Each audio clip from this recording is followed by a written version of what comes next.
Where's the train?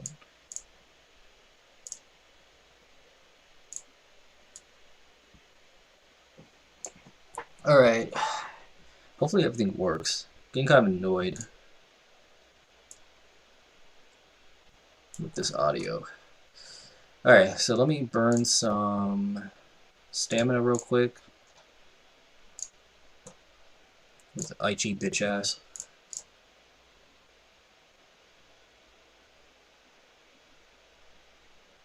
Oh, my stuff came out.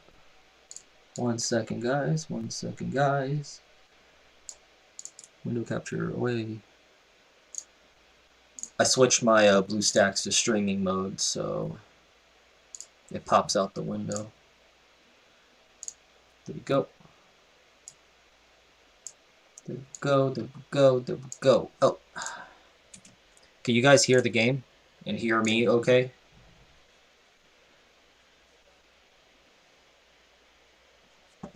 Alright.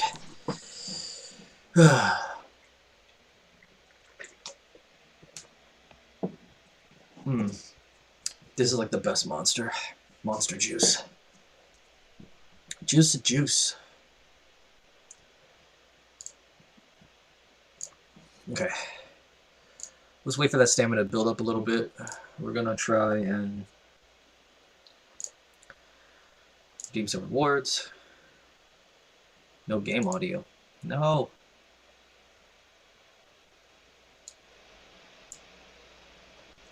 Hold on. Audio upper capture. Let's go here.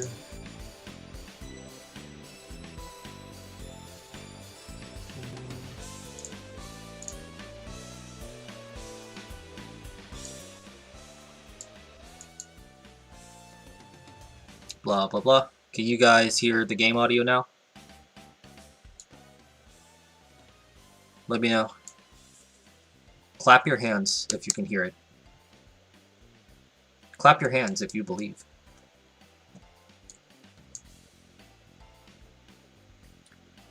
Yeah, it's like annoying. Like every time I switch my headphones, I have to like make a few adjustments for some reason. So I hate it. Anyways. Statement against cheating. Uh-oh. What is this? Blah blah blah. Who cheats in a game like this? Like honestly. I don't know why people would bother cheating in a casual game. Alright. Oh. Oh, I have to do this normally. That's annoying. Do you guys recall how many ties you get on the very hard? Because I really don't feel like manually doing it. Probably should, but... Get some neckties. So the plan, guys, is that I want to get about... How many neckties I have? Let me think. 10,000 is 100 packs. So I say 5,000 is a good mark to where I'll open 50 packs on stream for you guys. I really want to save it for you guys. Although I really want to open them, but I want to wait. I want to wait. I want to make a fun... Let's make it a fun like pack opening.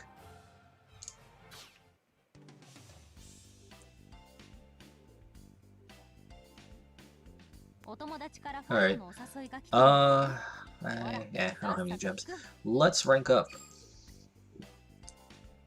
And don't worry, I'm going to remember to update my deck list for you guys.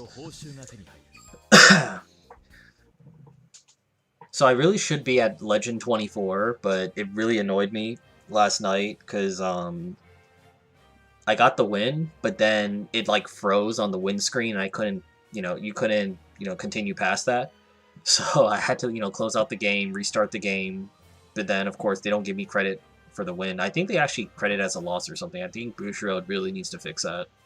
But that's extremely frustrating. It's really annoying. Let's play some DIs. Let me update my list, or not update my list, but oops. Let me put up the list on here.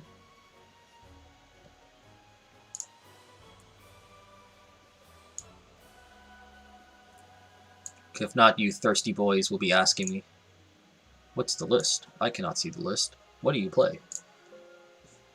Not that there's anything wrong.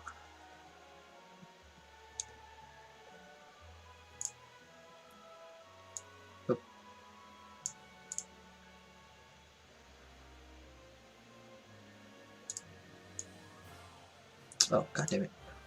What about window capture? Ugh. This makes me look technologically dumb.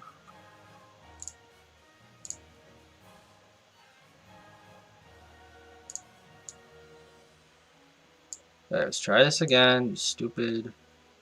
Stupid thing, you. Stupid thing. Like a chicken wing.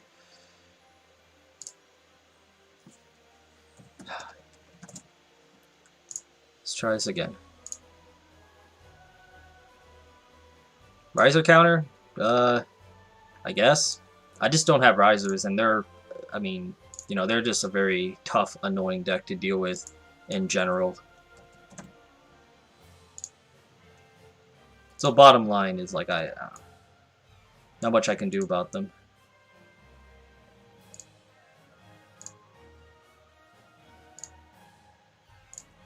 Sorry guys, just be patient with me, please.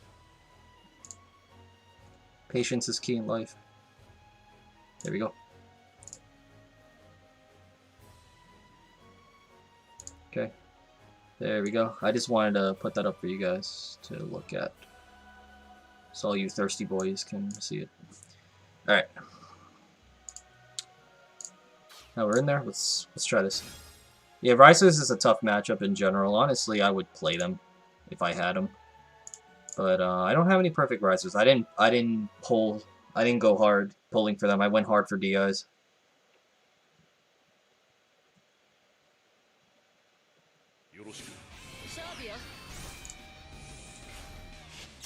I didn't get to really grind too much yesterday. Today, I had stuff for school and some studying, so this is actually my first ranked game today. Ooh, this hand is not bad. Probably just gonna shuffle this back. I'm gonna shuffle back to Seeger.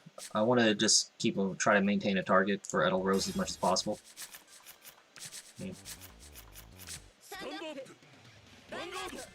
What I could have probably done too is I could probably shuffle the 3 to get a better 1.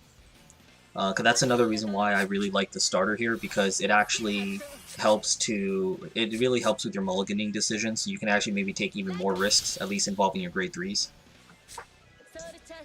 Because especially with DIs, I mean, like, your perfect cards are precious, you need to get them. Okay, that's pretty good. Bloody Calf. She's not necessarily that important in this matchup. And we have Gwyn, so Gwyn is actually more viable in this matchup, I think. 1, 2, 3, 6. We're not going to use Edelrose yet, because I don't want a potential dead heal to hit my first damage. So, like I said, like before in previous streams, you don't have to rush to use Edelrose on first turn like this. Sometimes you can afford to wait a turn. Like, it's okay. Like, I'm pretty sure Tsukiyomi's not going to rush me turn 2 unless, they're just flooded with 2s in their hand. But even then, I can punish. I have Gwyn the Ripper to punish them.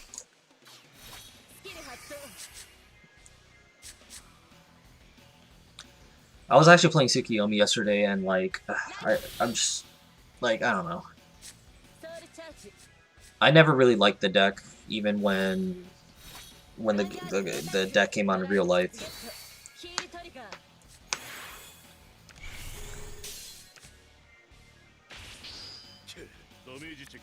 Look at that, another draw trigger. Alright. See how gangster we can have our turn 2. Let's ride Flirty Flirts.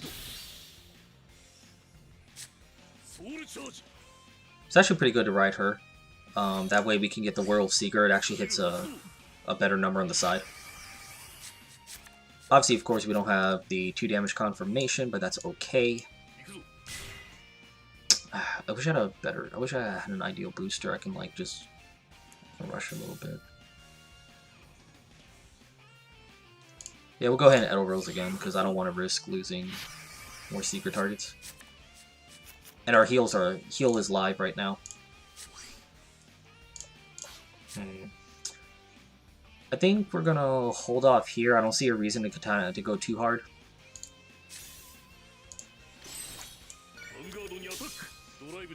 Oh man. I was hoping to get a trigger. Okay, good. 2 damage confirmation. That's a PG, which is really good for us. Stand trigger. Okay. Pollen. He could be running maybe 5 stand, 6 stand. Because I'm pretty sure his grade 3 Tsukiyomi is a stand trigger. That's a trend I've been seeing with a lot of Tsukiyomis, is you run the stand triggers. Which I can agree with. My first build, of course, had just 9 draw, because that's like my default trigger lineup if I just don't know what I want to do with my trigger lineup. But stand triggers are very viable for this deck. You don't have to go too hard with the draw triggers. There's enough draw efficiency, and you still need some offensive power. Because definitely, with OTT, because the thing with OTT, with barring stand triggers, I mean, you know guaranteed you're going to get 3 attacks out of them. So it's very simple just to go 2 interceptors, that way you can get away with the turn with just 1 damage, so the stand triggers just give some more offensive capability. Yeah, I mean, as far as offensive triggers are concerned, I think for the most part, stands are better than crits, in most cases.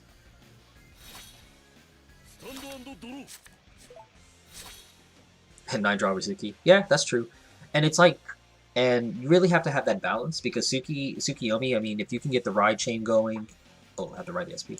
If you can get the ride chain going, I mean, you like +2 right there, and then Tsukiyomi, you know, gives you more draw power as well, so the extra draw triggers may be a little bit redundant. You actually need some offense as well. And you can have all the Silent Toms in your deck, but if you can't push enough damage at your opponent, at least have some kind of potency at certain stages of the game, then, you know, it's really not going to do much for you. Let's call the Seeger there. I'm going to go ahead and put the Fallen Angel here. I'm not sure if he's just afraid to call down boosters or if he doesn't have any. I'm going to assume that he just doesn't have boosters. And I'm going to save him on. I don't see a reason to use him. I'm actually just going to go ahead and attack his front row.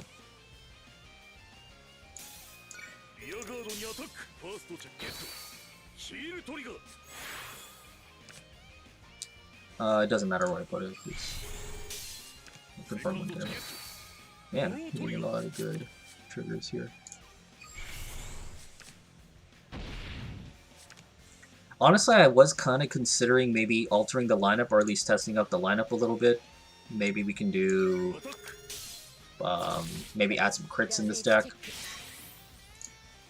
But I really like the 9 draw, like honestly. I am a control player at heart, so I prefer... I prefer to win by outlasting my opponent. That's usually what I go for. But as you guys know, like, crits are like inconsistent.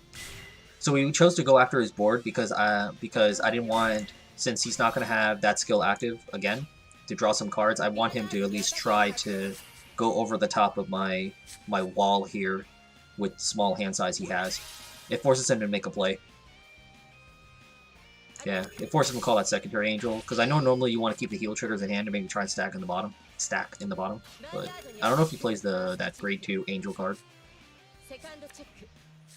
How many heals revealed? So he has 2 heals revealed, 4 stands revealed as well. Man, I am sacking today. Ain't gonna much right. Alright, nice. Let's see. No Doreens though. But I think that's okay. So this is a good time to use them on skill. Take out that booster. Boosters are very, very scarce in this game. Like, outside of your PGs, you only have 9 boosters, and one of them you have to ride, so you only have 8 active that you can use, you can play. So that's why, like, 11Ks are so... Being an 11K base, Vanguard is very, very important. Slow charge. Okay. Now, depending where triggers go, I may just go face. Just try to force him to 5. Because he already has 2 heals out, so it's less of a chance for him just immediately healing out. If, for example, he had like 5 heals, or 4 heals in his deck, I probably would just swing at the rear guard. Okay, so if he doesn't hit a trigger here, I'll probably just go face and just force him to 5. Yeah. He's probably already close to his stack anyway. I don't really care. Hey, I have March Rabbit as a booster. Well, depending on how he goes over the top here, I mean, he doesn't really have a big hand size right now, and I have 4 March Rabbits, so I can afford to call maybe 1 March Rabbit if it means making that extra push. I think it depends if he heals there, though, because I may not even need to... Well, if I play... Well, obviously, Flirty's going to be gone. I have to play Gwen, play a booster. I'm going to most likely have to call a March Rabbit, which I think it's okay. I'm at 2 damage. I'm at 2 damage, and chances are, if I get carried to late game, Tom is going to kill me anyway. I can afford it. I mean, it's 4. I'm lucky to have like 1 or maybe 2 in my hand. I have 4, so this is a nice luxury. I think he should be out of stack. He may have had a dead stack on the first one, so he's just drawing into targets. I have a full house. Look at that. Don't count this with Flirty, obviously, but full house. Or 4 or quads. If you guys play poker. First check. Heal trigger. That's alright. Sort of.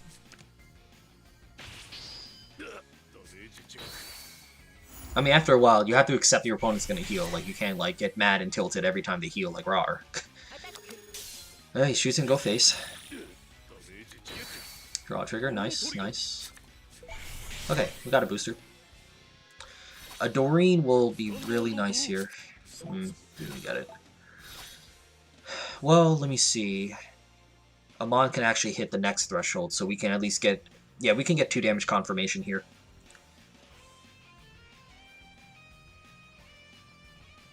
What we're going to do is... I don't think I need to go that hard in for Amon. We're going to go Gwen. And we're going to snipe out the Interceptor.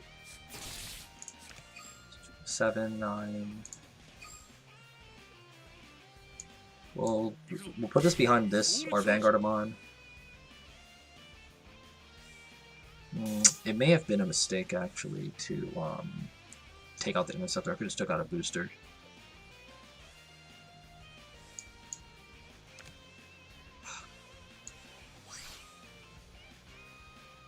I want to play it safe here. I want to play it safe here.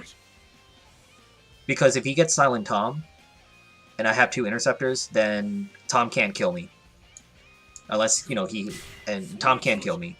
And if he happens to play crits, which I'm pretty sure he doesn't, I'll be fine. So this is a much safer play. And I'm actually going to use him on skill. Might as well. I don't need him anymore now. Let's get rid of something. Boom. And I don't need 4 March Rabbits, let's just do this. Low chance he's getting... Yep, low chance he was getting a trigger. Oh man, 1 more soul charge and I could have, 1 more soul charge and I actually could have, prevent 6 damage heal, but, we got the win anyway. Alright, that was a good satisfying game. That was pretty lucky on my end. I actually hit all the favorable, well-timed damage triggers for my draws. I healed, so I was able to keep... I was ahead in damage. Like, I was ahead the whole time in the game. I think the turning point for the Tsukiyomi player was the fact is that I didn't push him to 4 damage on first turn 4, so he couldn't use Suki's skill, and he was forced to kind of make some plays with the small hand size. And that's why I really like the 9 draws with Dark Irregulars, because that's really how control decks work. You're just looking to outlast your opponent, and then the minute you can put them in a position to where you're ahead, and then they're the ones trying to have to go over the top of you, then you're pretty much just coasting from there. But also, it's like, having the perfect guards gives me extra insurance, though. This is probably a VP farmer.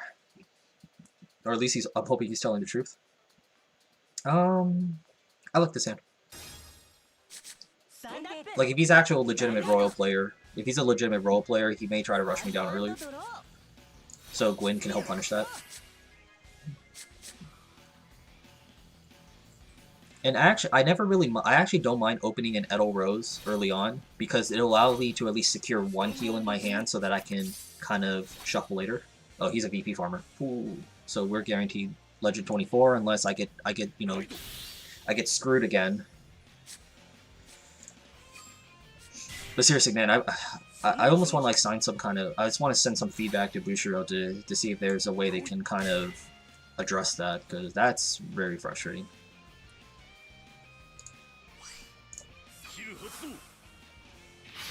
I'm more. We get past some fun fights. Oh, yeah.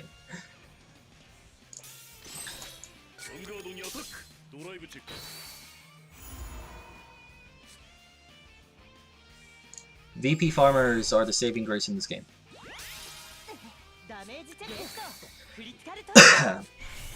Well, Bob or Sam, Bobby Sam. I got screwed because I was already at like 90 points, as you saw here. And I beat a VP farmer last night, but then when it gave me on the win screen, you know, when it's supposed to say tap to continue. It says tap to continue, but then it didn't have tap to continue. It just kind of froze there. So, you know, when that happens, you have to like close out the game, open it up, but then at that point you cannot resume the room. Chances are, unless you do it like immediately, and then, you know, you don't get credit for the win, and I think it actually... You actually lose points because for some reason. Because I noticed I went from 90 down to like 60, something like that, and I was like annoyed. I was really annoyed. Because my goal last night for the little bit of grinding I did, I just wanted to get to 24 and be done with it, but like no, like he... yeah, like I wanted to be at 24 and just be done, but then no. I was denied. So this is actually a very similar situation as last night, so hopefully I don't curse myself. But yeah, Bobby Sam Riley, Bob Sam Riley, Riley Sam Bob, however you want to say your name. We could definitely play, I don't mind, but right now I want to focus on, I really want to focus on just trying ranking. I'm not sure if I really want to go all in for 50 because it's too much of a grind, and I don't know, the more I was like looking at the Overlord art, especially I was playing with it in my deck, I don't like it as much now. I'm not liking it as much. If anything, I'll take that one. I'll take the what's it called, the Vanguard metal art one, because of course that's the one I played in real life, and I think that's the much cooler. I think that's the better art. Boom, come on and slam, and welcome to the jam.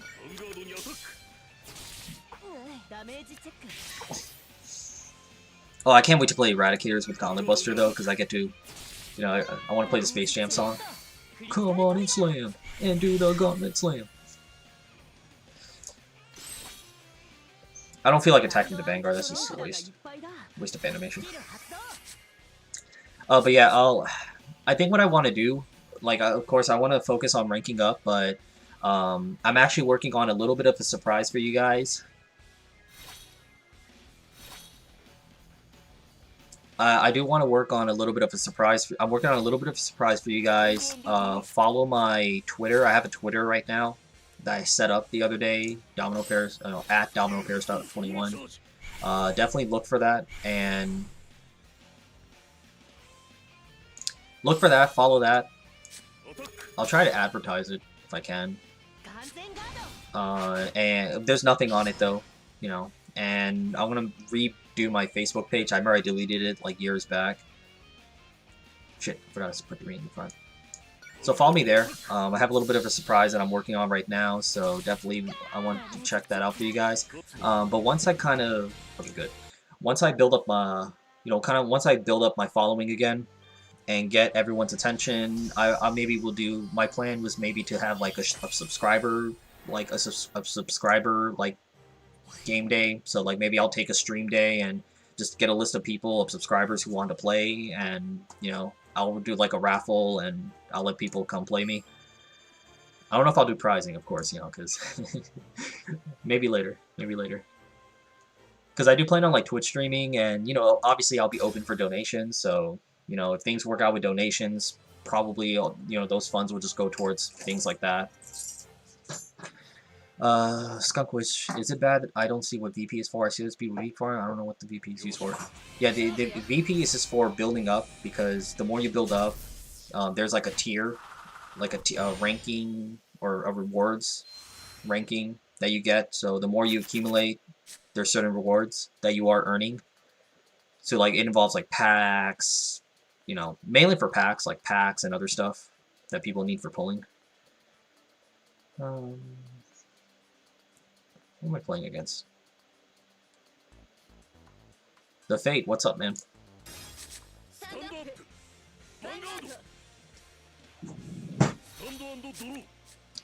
This is a decent hand. I really need him on. I may end up using Devil in Shadow here. I don't like NLK in this matchup.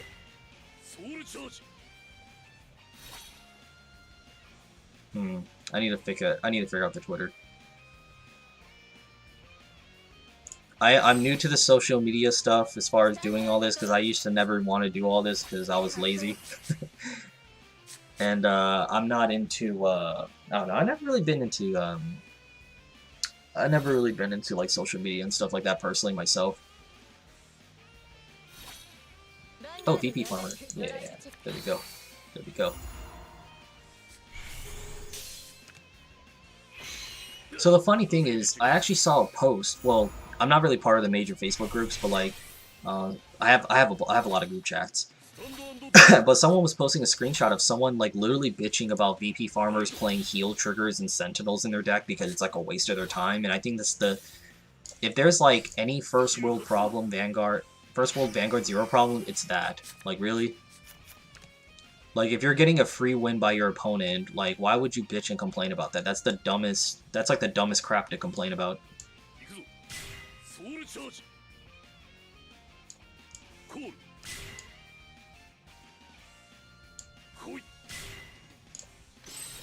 You know, like I understand if people want to give criticisms, constructive criticisms granted, but like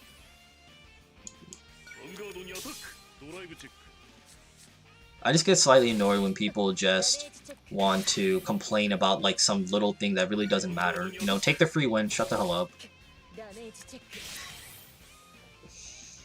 Because like honestly, realistically, like maybe someone just literally doesn't want to go and build a whole deck for VP farming. They'll just go in. They'll literally just go in with their normal deck and just, you know, not play, and that's fine. Like, Jesus Christ. Like, VP farmers are a blessing.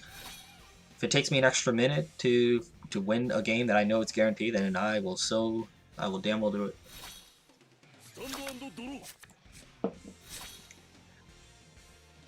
It is kind of funny though because I did play one VP farmer, like Tsukiyomi like this, and another Galahad, and they were actually hitting the superior rights off. So in my mind, I was thinking like he was still playing legitimately, but I realized then somehow it clicked in my brain. I was like, oh yeah, he's not attacking, so okay. Because I forgot, being that this is an electronic game, you are forced. The game forces you to ride. Because like obviously in the real life, you know, you can just not superior ride it if you don't want to. Not that I'm not sure why you wouldn't, but you know.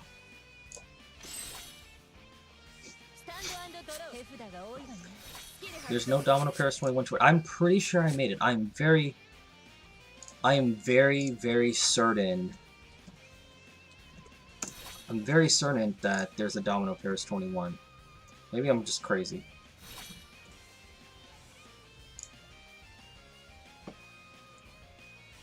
There should be a Domino Paris 21 here. I'll put a link here in the chat for you guys. Oh, did I time out? Nope. Ride, skip.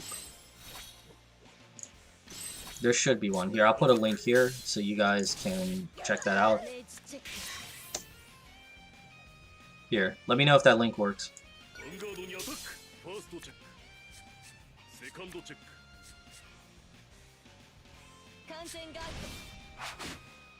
Tournament mode will be very fun.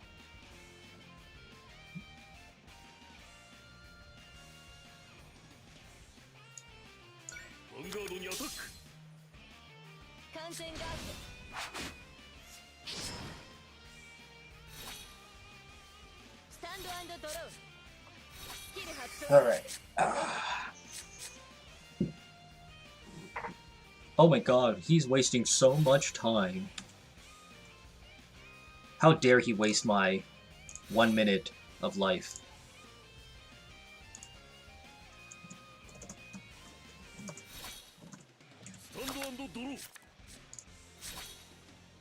Okay. Right, skip. We will win with Devil and Shadow. Tournament mode will be really fun. Tournament mode will be really fun. Now, I personally, I'm not 100% sure, like, what, you know, how it works and what it is, but that'll be fun. Yeah, why would you not take nationals tickets for the rest of your life? What are you gonna do with the 3-foot maelstrom? Like, what are you gonna do? I mean, I know in Maryland, you can take him to the waters and stuff like that, but like, you have to feed him. You have to feed him and take care of him, and then obviously people are not going to take too kindly to a maelstrom, just chilling in the harbor. Too much work. It's cool if he exists and he just wants to be like friends with you. Like, yeah, bro.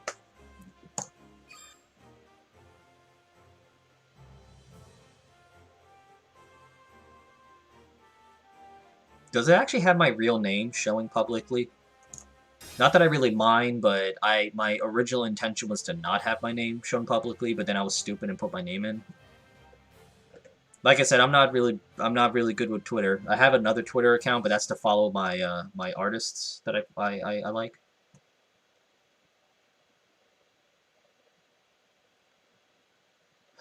Human. I'm not sure if there's a bug in the game. That sounds really weird. I would maybe try... It's a hacker. Yeah, I would definitely try to report that if you can. Wait, what's the hack? Can you guys explain that to me? Because I'm not sure either.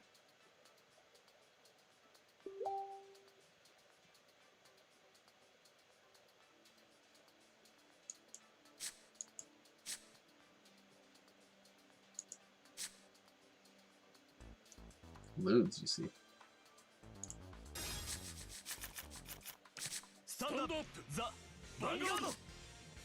Yeah, another VP farmer. I love free wins. Love free wins. Love free wins. Yeah, I'm really bummed with baseball season.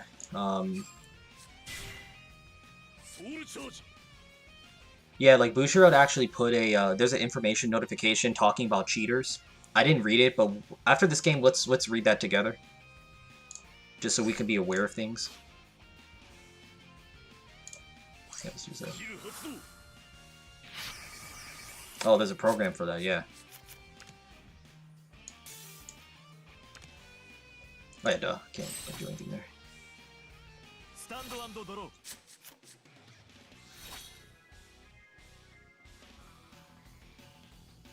Oh, so people, man.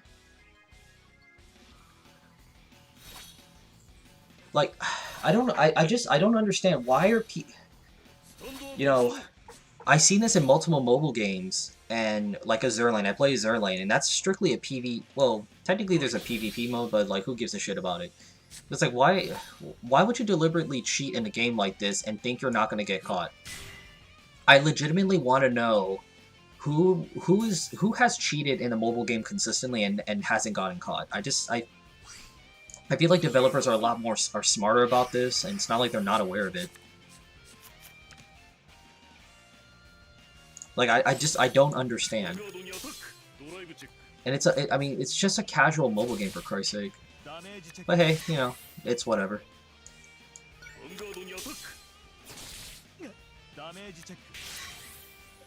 But yeah, man, I was really bummed for baseball season, because obviously, we just won the World Series, and opening day would have been so lit. Like, going there opening day, we're gonna have like a ceremony and everything, and we were able to retain most of our players except Anthony Rendon, who was our star player. But man, I was really excited. And then basketball season, I don't know what the hell is gonna happen to basketball. People will always take chances. It's like, we all play mobile games for enjoyment, and I mean, if these cheaters have nothing else going in their lives that they want to do this, then whatever.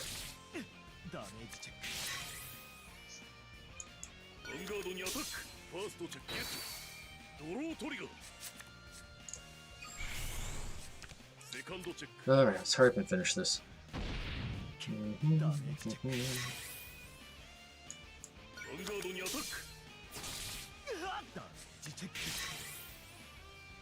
Yeah, Shake Era 6, Sean.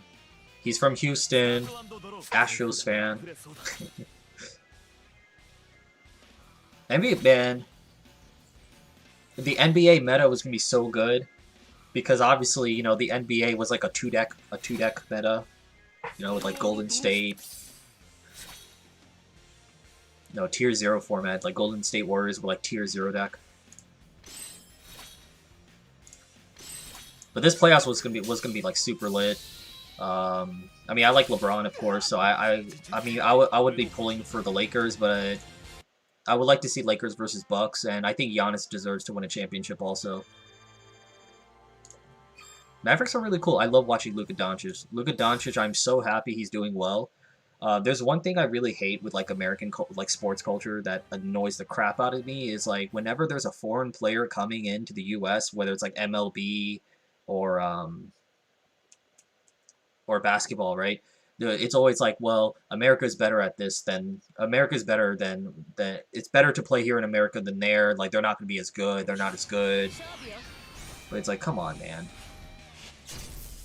Like, I remember when Shohei Ohtani from Japan was coming to the MLB, people were like, man, like, American baseball, MLB is so much better. Here in America, we're stronger, we're faster, we're bigger. Like, I hate that. God, I hate that arrogance. It's so annoying. And the funny thing, too, is, like, when I see people... Actually, one sec, guys. We'll shuffle a 1. Not bad. Like, when I see people... It's funny, too, because when I see people, like, Americans, like, try to... Like, Americans try, you know, to use that justification to kind of knock down foreign players coming into baseball. I'm like, you realize that, like, 2/3 of MLB is, like, Dominicans, right? All the American-born, like, athletes are, like, too busy playing basketball and football.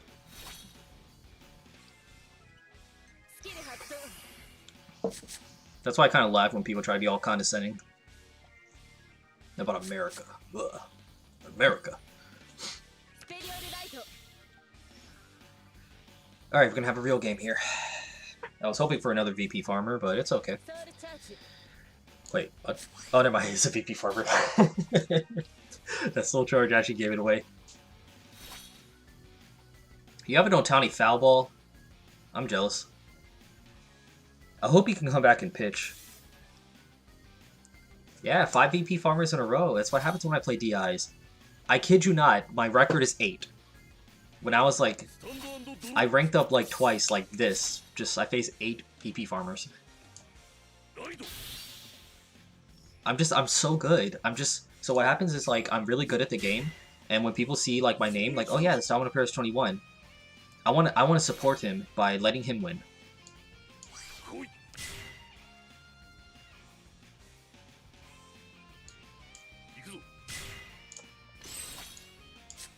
Honestly, what hits you? Oh, internet. Oh, Nola.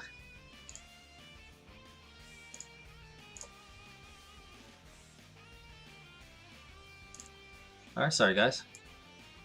So good news, guys. I actually did upgrade. Fuck. No, on rank. Friend fights doesn't matter. Hey man, I need that revenge for that 6 damage heal. I mean, they were good games. I enjoyed them, but like, I need revenge for that 6 damage heal.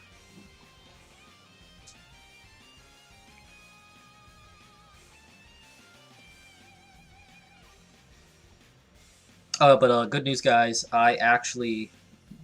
No, excuse me. I actually just contacted Verizon, and I'm finally upgrading my internet.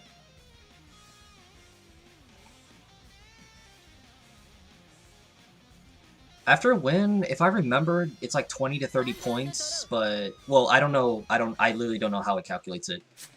I originally thought it was a win streak, like you get a win streak or whatnot. I think I personally, well, I don't know if Bushiro wants to do that because, you know, VP farmers, but it would be nice to get, like, bonus points when you win streak. I really don't know, actually. I can look it up, but I don't pay attention to that. The goal is to win. If I have an opponent in front of me, my goal is to win, and that's all I'm focusing on. I don't think there's a point in calculating necessarily. But yeah, but like I said, I'm finally upgrading my internet so so I can handle the streaming, because I had like very basic internet. I don't even want to tell you what my speeds were, because you'll just laugh at me and make fun of me and call me old. Yeah, this is good. Best monster. They have a mango one also. Mango's like my favorite fruit. Whose turn is it? Is it my turn? Okay.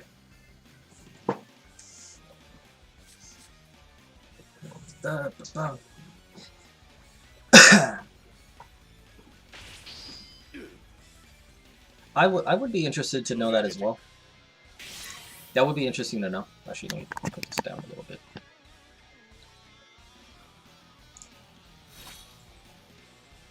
I don't have AOL, what the fuck. Although AOL is headquartered in McLean, Virginia. I don't think they're there anymore though. No, I had Verizon, but it was like, okay, it was like the very basic ones.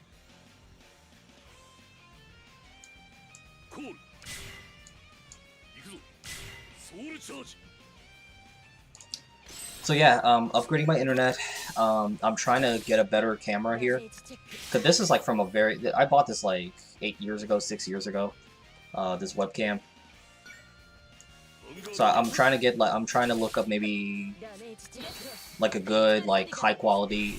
Well, maybe not high quality. I kind of miss my DSLR. I wish I had my DSLR still, but I sold that years ago. Cause that's, if you look at my very early videos and it looked really good quality, that's because I was using a Canon Rebel T2i DSLR, and that's a really good camera. And I use like a camcorder, but I don't have those cameras anymore. But I'm trying to get like a better webcam for streaming. As you see, I need better lighting in my room, so I'm trying to get like a setup going, you know, get some quality going. And it's the reason why I kind of don't want to go on Twitch right now, because I don't have good quality right now. And I think the Twitch audience is definitely a lot more picky. I won't say picky, but there's definitely a lot more criticism for like quality, I think, when you're on Twitch. You know, I'm doing all. I'm new to this, but I'm learning. I'm learning as I go. I want to get some better quality. Snowball mic? Sure.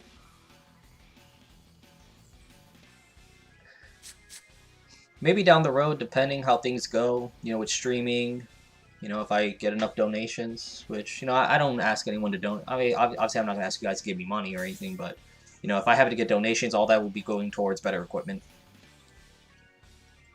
Because I'm doing, I mean, all this is for my enjoyment, honestly. All this is for my enjoyment. It's like how I did my YouTube before. Although I did get, like, money from ads. So I got money from ads, which, I'll just tell you guys, in my peak, it was like around 70 to 100 bucks a month. When I was, like, peaking, like, years ago. And all that went towards more cards, more decks. That's how I was able to build a lot of decks for the channel.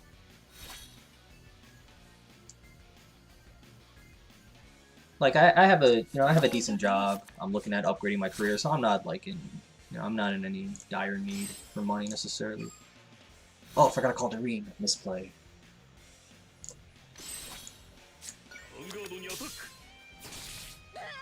Oh, sports podcast would be cool. Yeah, we gotta get the play by Clay. Like Clay, I don't know if you know Jom Boy Media. I think I told you about him, and he does like a lot of MLB breakdowns and stuff. That's, you know, you can do stuff like that.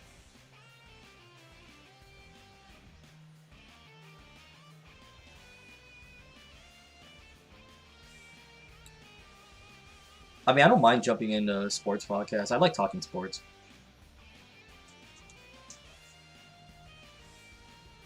Yeah, Juan Mango, he linked me something. I don't know if he did too for you. I'm not sure if that mic would work for me though. It has like a clamp and you can like hang it. But there's also, I was also looking to like that Razer webcam that has like a built-in LED light, because lighting is key. Like you see my lighting is shit in here. I have like yellow light too.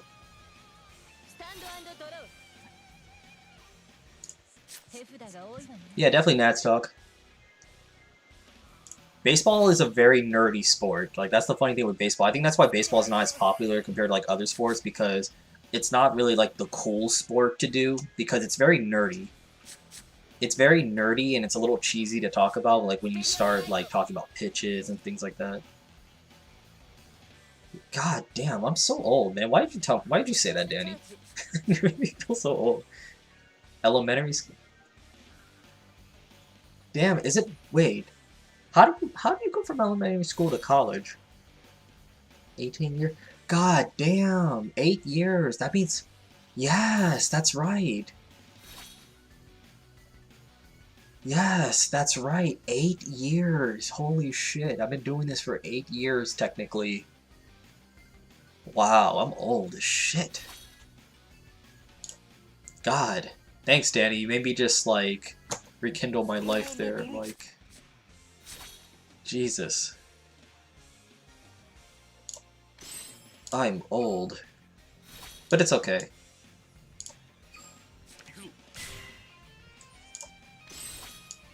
God damn, though. It's been that long.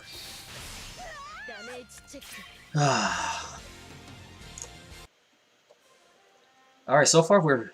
Did we... Wait, how many legitimate games did we play today? I think I only played one legitimate game against Kiyomi.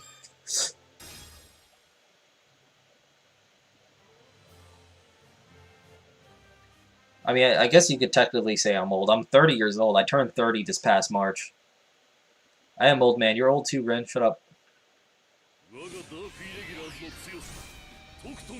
Yeah, I was about 22 years old when I was 21, 22 years old when I started playing Vanguard, that is, and doing YouTube and stuff.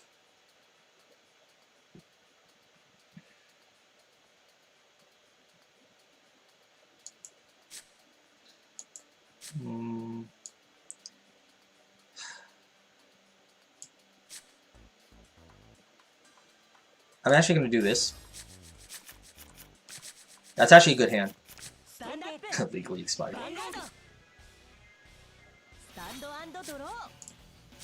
So again, this is another example of why I really like Devil in Shadow, the grade 3 searcher. Because I was able to actually make that decision to keep the perfect art in my hand.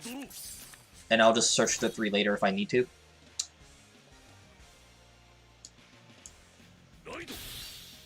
Considering I don't have any Gwins or Bloody Calves in my opening hand right now, if I don't draw into them within the next 2 turns, I may end up going with Devil in Shadow to try and fish for the Amon, because Amon's very good in this matchup. Did I just fuck up? Yeah, I did. Oh my god damn it, I'm so stupid. Whoa.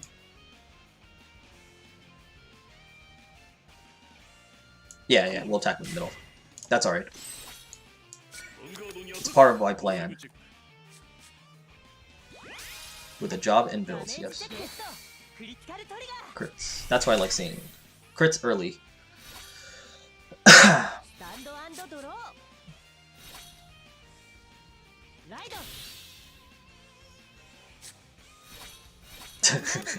that's how it is. He's not playing really... He's not playing being aggressive early. I'm wondering where his hands is.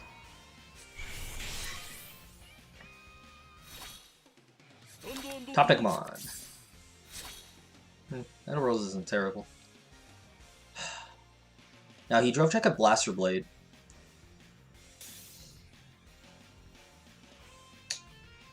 Well, let's see. Ooh, no. We're gonna go with Flirty. No, well... Yeah, we'll just go with Seeger for the 10k body. I'm not gonna play 3 really. I don't see the point of playing all those. Yeah, we'll do this. Let me fish for the Amon. There we go. Because I really want Amon in this matchup. And it really helps that he didn't really... He's not playing very aggressive early on. I need like one more soul charge just so I can get the confirmation.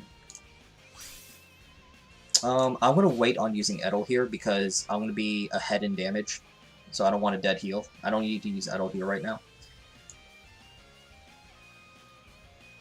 I'm going to go ahead and play Fallen Angel here. It's just something else. I just want to have 2 strong bodies on the board just for him to deal with. Okay, good. Confirm 2 damage.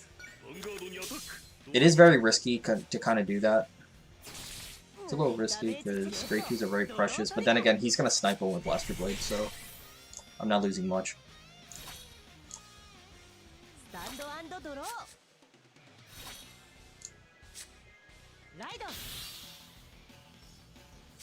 So yeah, I'm going to save the flirty. Oh, he discarded a heal. So that's 1 heal to heal. I was actually trying to build a Snowgle deck, like I have 2 Garmors. But I don't know, I don't like the Snowgle deck, I don't know. I don't think it's that good.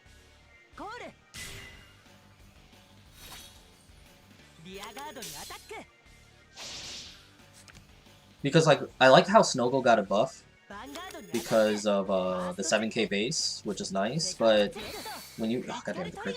But when you really think about it, like, what numbers are you really hitting? Like, you know, there really isn't a lot of good numbers, because like the magic number is 21. You really got to hit 21, and I don't know. There's enough control out there to kind of deal with the Snowballs. I mean, if anything, if I build the deck, I wouldn't even consider it like a Snowball based deck. It's just more of that I have Akani targets and there's more things to tutor. I mean, basically your grade 1s are better than they were before, because like regular grade 1 Royals really suck. Because they're just so vanilla, they don't do anything. Let's see. Win the Ripper here would be godly, but that's alright. We're gonna go ahead and call a Death Anchor. I'll use him on skill. It really sucks that I used the starter. I had to use the starter to get the Amon, because this would have been 2 boosters gone, but it's alright. Let's see. Let's go flirty here. And now what? Edelrose.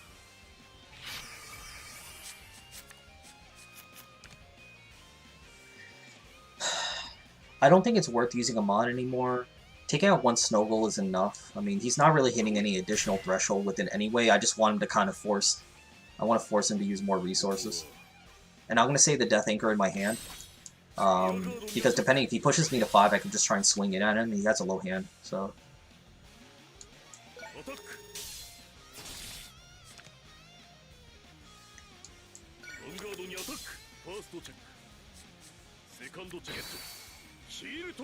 Nice. See, that's why, now, it'll be nice to know if that was the one I put back, but that's why, with Edelrose, that's a key thing too.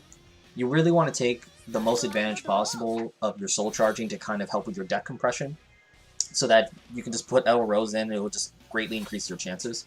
And you have to time it right. Like, I timed it there because I held it there because the heals are live. The heals are not going to be live. I know it's not going to be live during my opponent's turn. I don't want the heal in the deck because this is going to be dead. And we still have 2 heals in the deck, so it's pretty good.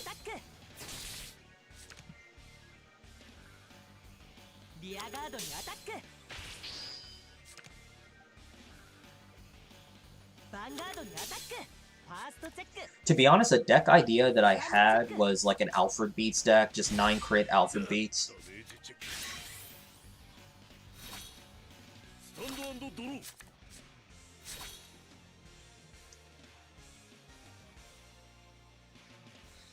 We're obviously gonna skip the ride. It's a little awkward. I think I may just end up calling the Death Anchor. By the time I'm at 5 damage, it's like endgame anyway. We're just gonna do this, go a little bide. I don't see the point of using Amon here. Yeah, there's no purpose. And we have 2 damage confirmation anyway. So yeah, we can just try and force him to 5. Force him to 5, get into burn a PG, and then that's pretty much it. Oh fuck, I forgot to get intercept. That's fine, that's fine. He's still losing a Snowball, so it's fine. I mean, I could still use like a Mon skill, but there's still a chance, because I want to get rid of the Snowball back there. I don't care about the Grugle. If he wants to counterblast 3, then be my guest. And I have a PG. Even if he takes out my front row, I'm still fine. How many draw triggers I have revealed? I have 4 draw triggers still left in my deck. Still some good stuff. Does he get power in the rear guard? I think he's out of snuggles though. I think he's out of snuggles. 1, 2, 3. No, he has another snuggle in deck, I think. His hand's probably pretty awkward though for the discard. Okay, brutal.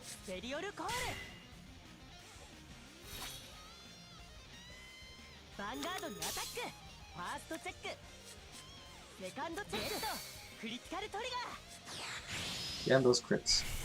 Is he at 5? I can't tell. Oh, duh, I can look up there. Does Bruegel get a intercept? Intercept? Yep, he does. Swing at the rears. Not a bad idea.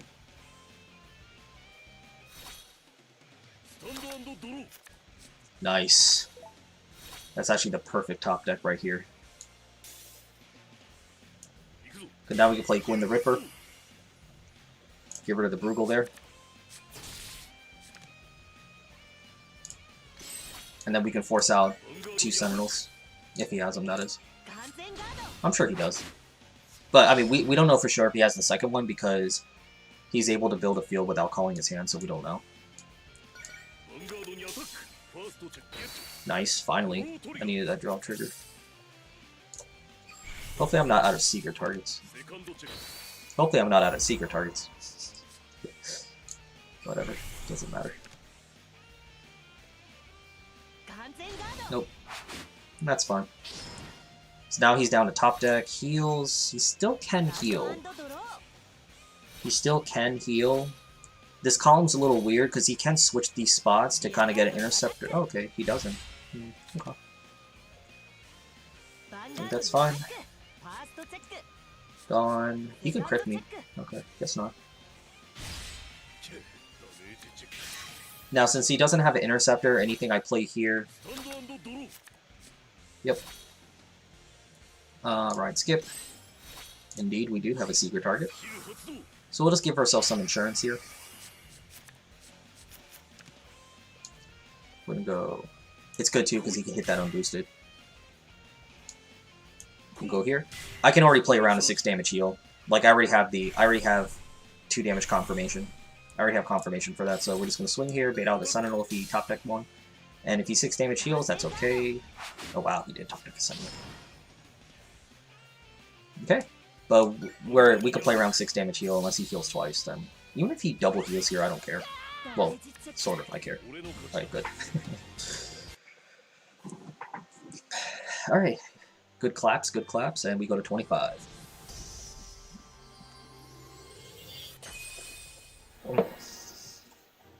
Rank up. 200 gems.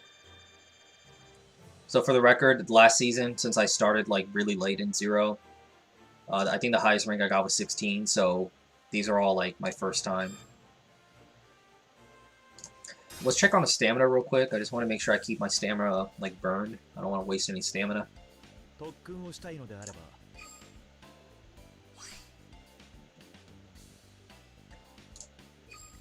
I didn't really style on him. I just did all the right things.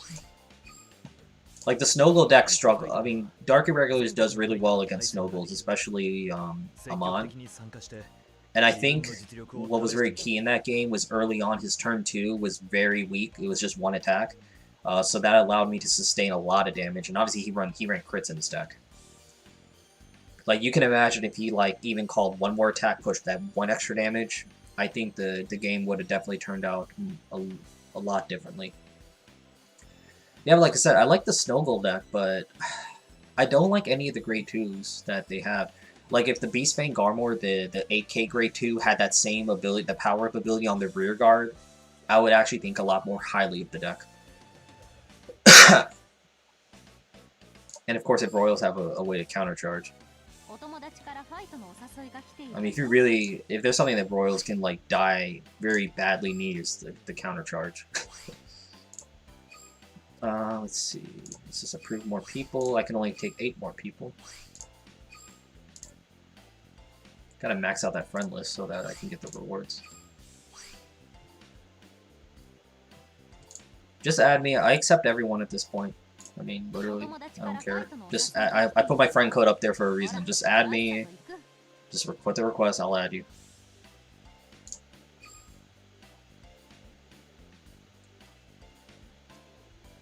Let's see.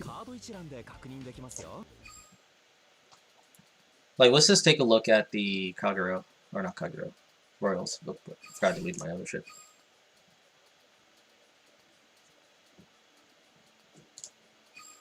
Why can't Corey be on the cover? So yeah, like, I mean, to build the Royals, I mean, obviously we play Bruegel, Isolt,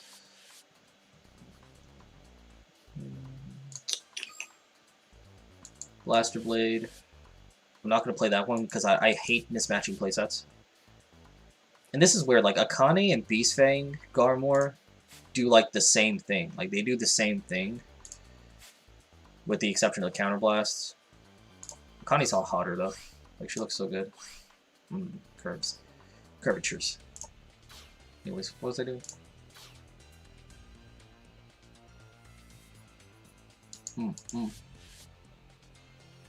I got kind of like this.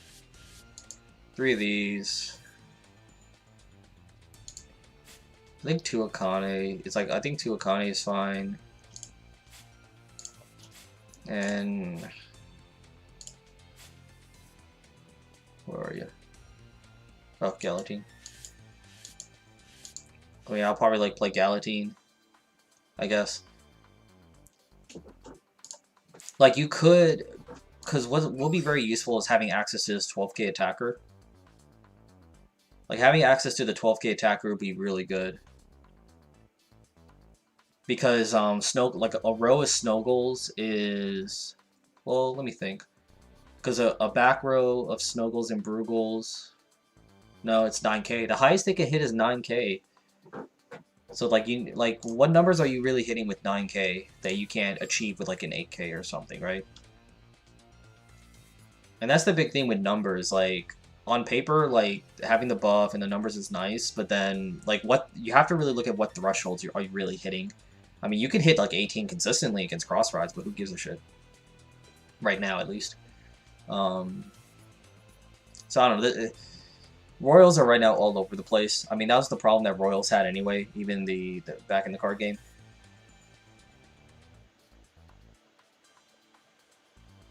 No soul on this deck. Just thin deck and punch face. Yeah, I mean, any deck that searches, yes, but I don't think that's a very effective strategy. Because a lot of decks can do that. There's a lot of decks that can do that, but I just think that there's decks that just do it better.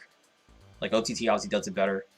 Get rid of this. I don't like this deck. Yeah, it's like 5 extra intercepts, deck thinning. Like, I get all that, but then...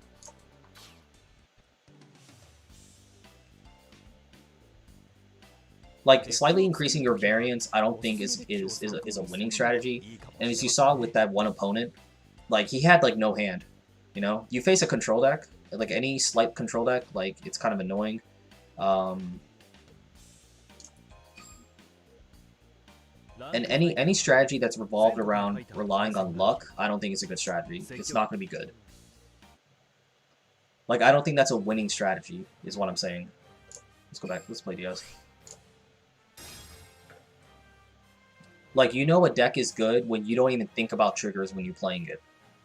Like, there are just decks I've played in Vanguard where I don't even care what triggers I get during the game, unless it's like, you know, certain points of the game, but I never even think about triggers. I've had games where, like, I remember playing the Novell deck, you know, and that's like one of the best decks I've ever played with. And I didn't even, well, she negates triggers, maybe that's a bad example. Well, the point I'm making is that, like, I played with decks where it was very good, very effective, to which I didn't even have to, I forgot about what triggers I hit in that game because it didn't matter. You know, that's how you know a deck is good. A deck is good.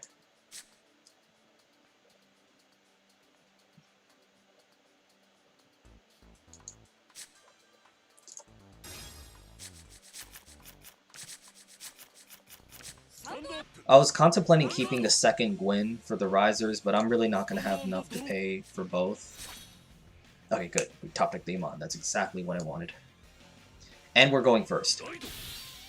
That's a big thing. Going first against risers with the Amon is ideal. Oh, of course, Norvell was way too consistent. It was too good. Too good. Tidal Assault? I can see Tidal Assault gaining power. Like, restand gain power. Or there'll be like a different cost. Like, there'll be a cost to it. Because Aqua Force is really weird, because obviously with the static +5 every time for every damage your opponent gets, you really have to change up Aqua Force. I can see, I really see, I see Basil, like Storm Rider Basil being a 9k base, so he could just be static 11k on a first attack. I think that'd be amazing. I definitely see some buffs for Aqua Force to kind of compensate for 0. To Benedict for 0? Oh, like +5? Yeah, that's what it should be. Like hit +5. Because you still have to boost him to hit like a 10k or higher Vanguard. So obviously, I mean, he'll be very effective like turn 2 if you can get like a booster. I think that's still fair. He's on to me. He uses Battle Riser unless he just has a bad hand. Oftentimes. Oh, excuse me. Oftentimes, when I see a Riser player, like use Battle Riser this early, that kind of tells me he has a bad hand. He's fishing for a perfect Riser. There's really no other reason why. Well, he could be scared of like Gwyn's and stuff too. So I don't really have much to go in with. I really want to save that starter. I don't want to leave it be. I don't want to leave that in front for him to attack it.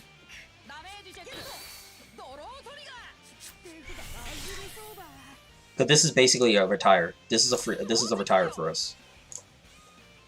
I wonder why that guy emoted. Oh, full hand. The funny thing I did yesterday, I wish I did it on stream. He had like a full hand, and I had 3 Dark Cats in my hand when I was playing OTT, so I just kept, I actually milled his hand. I ended up burning like a heal and like 2 grade 2s, which are like important in the OTT match. Transriser, I hate you so damn much. I hate you because you always work for your opponent, but then you never work for me. I'm like 50-50 with Transriser, and those are horrible odds for me because you're supposed to. It's technically supposed to be favorable.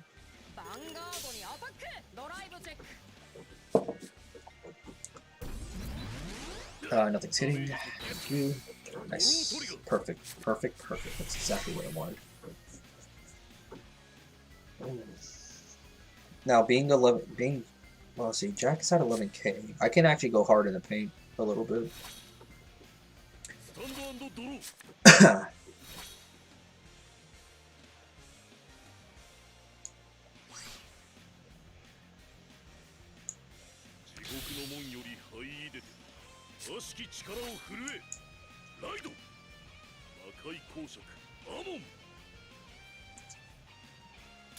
It'll be kind of a waste to not use the Gwyn here. Like, I can Gwyn, hit the Riser, have Doreens.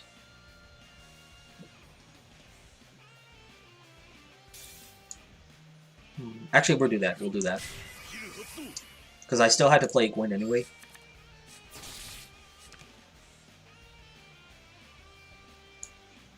We'll just play Doreen here. Activate.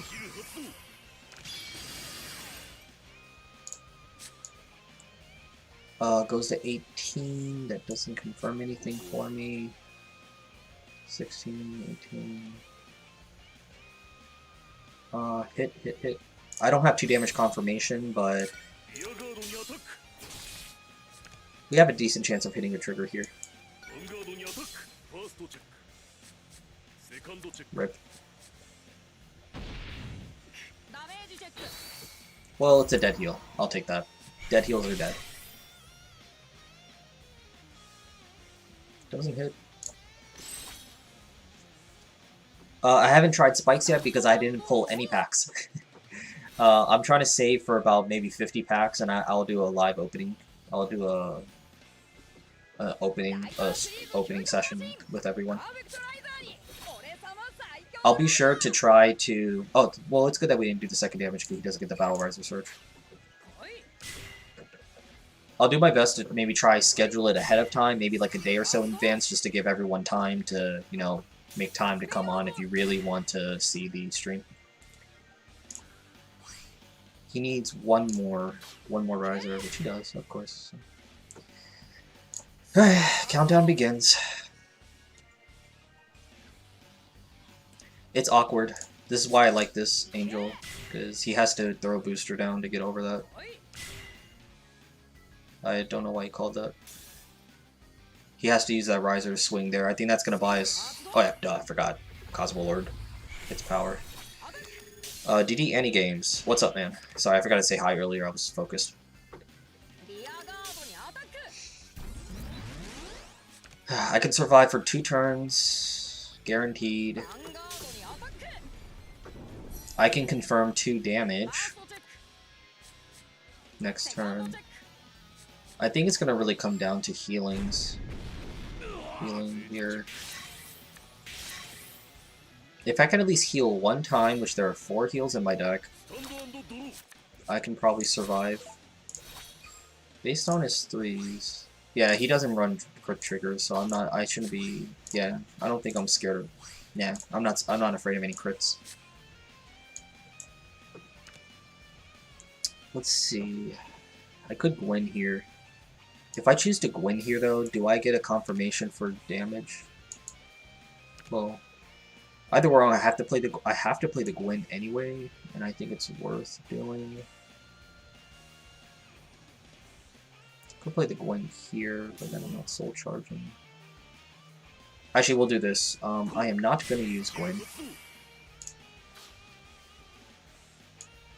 I'll just play one Dorian here. I'll use him on skill. Eat that. Because I just want to get rid of that Lion Heat.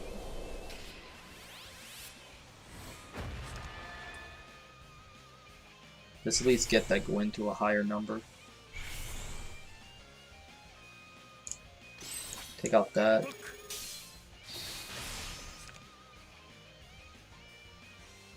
Swing here, see where the triggers go. Oh, hopefully I should heal. No healing.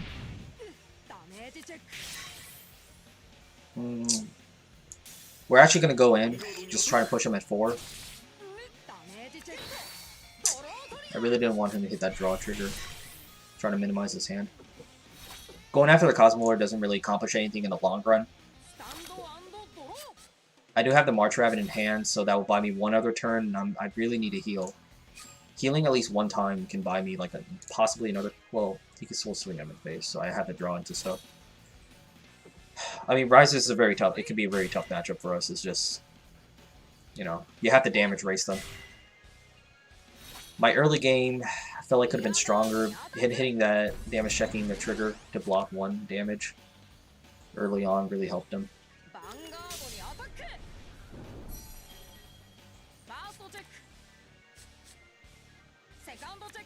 Okay, good, no triggers. We could heal soon, it's very possible. He's gonna push me to 5 though. Oh no, go after doing it. Okay, that makes sense, makes sense. Makes sense why. Kinda wish he put me to 5 so I could swing in. But there's no point.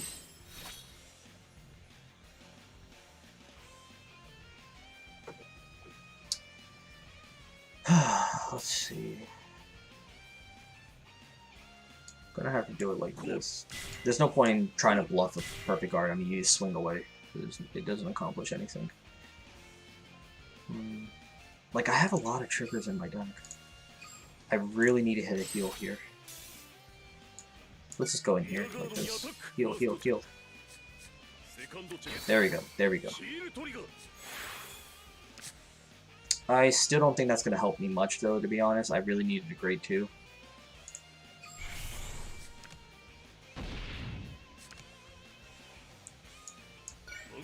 I'm pretty sure he has a Twin Blader in here, though. Is there a point to swinging here?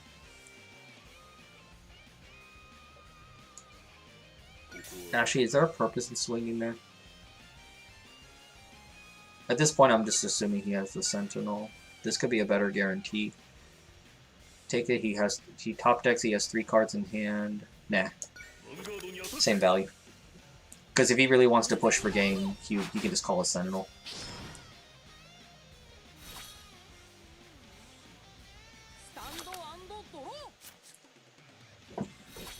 It's not really going to matter. He can just swing into my face and then kill me. And I have to heal exactly on the 6 damage. So... yeah, like I said, like Perfect Risers it's a tough matchup.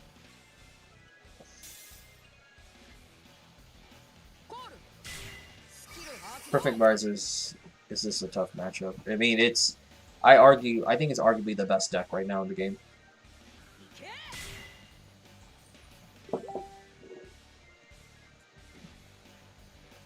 Like, the skill is like almost non-conditional. It's like very easy.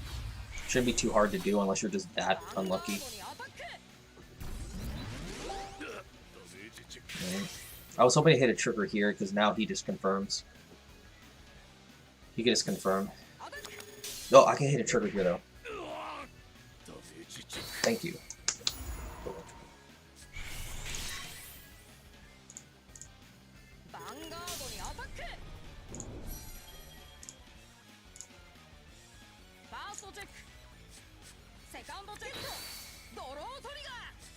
Ah, fuck.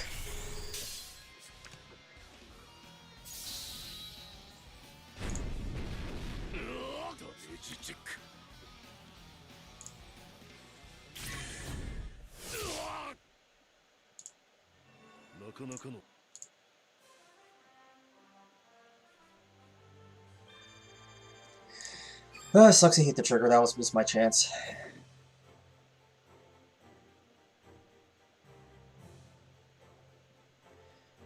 Personally, I think that was way too risky of that Riser player to swing in with that rear guard to put me at 5. I mean, he probably just wanted to make sure he could play around 6 damage heal, but then, you know, I literally, I damage checked and he had to hit a trigger at that point. I think that was just too much. I think that was just too risky.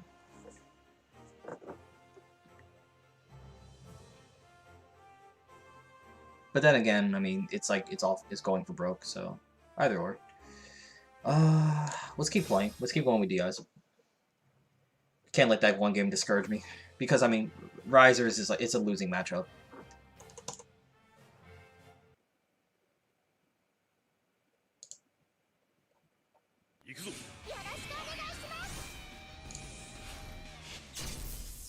Yeah, my bad, guys, about the stream. Like I said, I'm upgrading my internet. I'm gonna upgrade my internet, and hopefully everything will be better.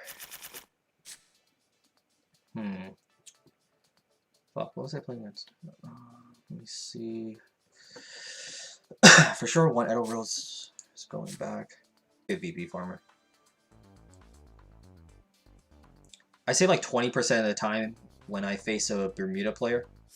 20% of the time when I face a Bermuda player, like I actually get a legitimate game out of them. Oops.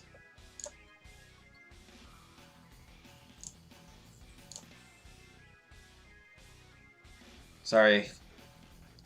For anyone who's like new to my streams, just right now my internet sucks. My internet sucks a lot of cock right now. Lots of Cocker Spaniel, so can't I'm upgrading my internet. Okay, VP farmer. Yeah. Come on. Clap your hands whenever we get a VP farmer. We have to thank the RNG gods for gracing us with our VP farmer presence.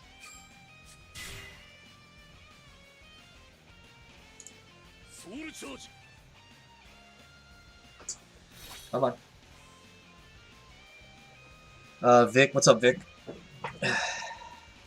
I thought you'd show up one day. Master Meadows, greetings as well. What's up, man? Substance of Earthly Days of Coco, how you been? I've been doing great, man. Thanks for asking. Very great.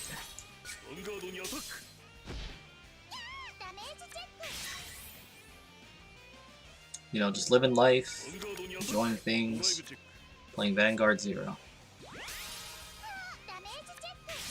Plus, hopefully, honestly, hopefully, like, the content I'm bringing that I will eventually bring, and what other people are, in more as we get more content creators out there, Twitch is very popular to use. It will really, make this game more popular. Because I'll admit, I gave the same like impression and thought to this game, like a lot of people may have did. I was a little discouraged because like the game was obviously way different from the original game. It seemed very sacky, and for a moment, I kind of didn't like that it was just using like the old cards. But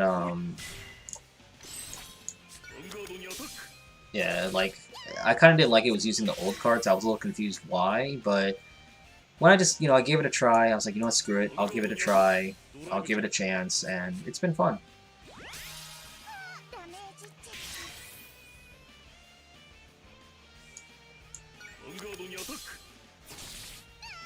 Because I think what people are really carrying into this game that comes from the card game is the luck sacking and stuff, and like, I'll admit, like, I always feel like I want to throw my phone every time my opponent heals, but when you really look at it, the deck is much more compressed, and everyone's expected to heal multiple times per game in the long run. I mean, that's just how the deck compression is. Don't care, because I want to win with Doreen. Thrust. So I treat this game a lot like poker, you make a lot of calculated odds, you're gonna get bad beats, people are gonna get lucky, but in the long run, so the way to really approach this game to kind of help reduce that tilt in your mind, at least when it comes to your mindset, you have to look at things in the long run, right? Like you are gonna have, like I had games, like you saw my previous game, I had like 4 heals on my deck, and it took me until like turn 5 or turn 6 just to hit the heal trigger, and it didn't really matter. But, there's going to be certain factors of, like, you not hitting triggers while your opponent does, you getting the bad matchup, you not drawing the right cards. That stuff happens, but when you look at things, you have to really reflect everything in the long run. In the long run, if you do make the right plays, and you do at least value the times you get lucky, the outlook on the game does change. And that's something I've always advised a lot of players who get really salty in the real-life game, because that's really the best way to approach it. And that's how it is in poker. Like, in poker, you have to look at things in the long run, right? In the short run, I can get sacked, I can lose out my whole pot, all my money, despite making the right decisions. And same thing with Vanguard. You could lose playing your best Vanguard, But that's really how you have to approach this game, really, to enjoy it. I've met a lot of players in my life, and I've seen one guy who... Oh, we're gonna have a legitimate game. There we go. Because I've seen one guy, like, he rages every time he sees a trigger. I'm like, dude, like, what do you think this game is? Like, if you're gonna get that mad over every little thing like this, then this game is not for you. It's not for you. Top deck of 2. Nice, got the Seeker. Now, I don't even know, I can't remember what the hell this should do. Okay. The art and graphic design is what got me the game. First comes Bermuda, of course. That's like my least favorite clan, Bermuda. But not being a hater, enjoy what you like. Well, something I like, something I always talked about with this game. Yeah, we're gonna go hard in the paint here. The starter is essentially dead unless I can get the Amon. And this is hitting a nice number. The starter doesn't do anything for me, but I'm gonna have Death Anchor. I don't think I want to use it.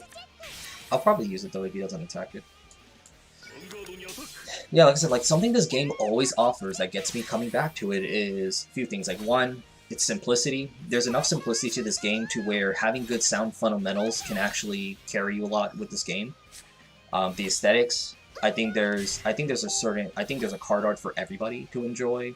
It caters to a lot of different audiences in that regard. From like the edgy players, shonen guys, Bermudas. Oh, we got him on. Nice. And I personally, like, for me, when it comes to building decks, I love having that, I like having that overall theme, a common theme throughout my deck. And it has nothing to do, like, really gameplay-wise, but I just enjoy having that kind of synergy and just a common theme. Because if you guys ever played Yu-Gi-Oh, there's always names for certain decks in Yu-Gi-Oh! Like plants, like if you guys remember plant format like 8 years ago. The plant deck, the plant deck was only like 4 or 5 cards, and they're the ones doing all these combos, and you're just summoning on a bunch, and then it's a bunch of staple cards. So you're not really doing much. Yeah, I'm gonna call down the Gwyn. I have to just keep pushing damage. So, like, it felt, even when I played heroes, like, I made E-heroes for a long time, and really, you played Stratos, 3 Alias, maybe Bubble Man if you're playing the Bubble Beat build, but then, you know, it didn't feel like a big theme deck, and that's why I like playing heroes, because I like having, like, that common theme. Not to sound cheesy, but, you know, I feel like a lot of us who play Vanguard, we want to have, like, an identity. You know, we want to be able to identify ourselves with the deck and say, like, I'm playing this deck, right? Yo, what up, Nick? Yeah, just make it more obvious you're from New York. Do you deadass have a New York Yankees hat and Tim's on? And do you guys from BX sleep with your Tims?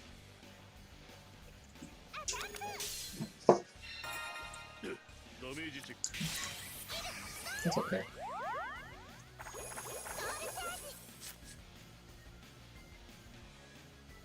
I forgot what this did.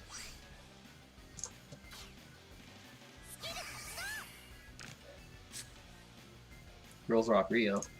If it's not the SP with the thick thunder thigh legs, I don't want it.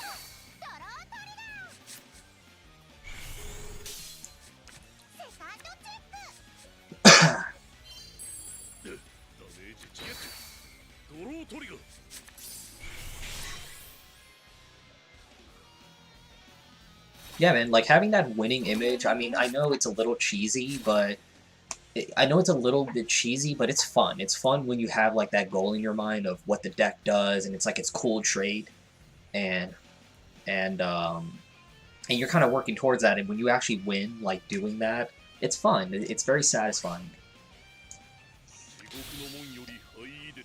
Alright, so you guys probably noticed how I saved this Edel Rose in my hand because I was already ahead in damage, so there wasn't really a purpose in using her because I don't want to have a dead heal.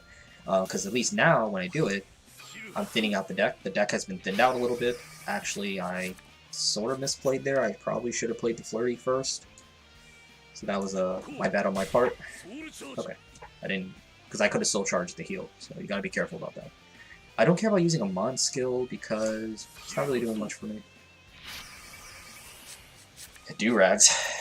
I mean, do-rags are everywhere. I don't think that's a New York thing. Like, come on.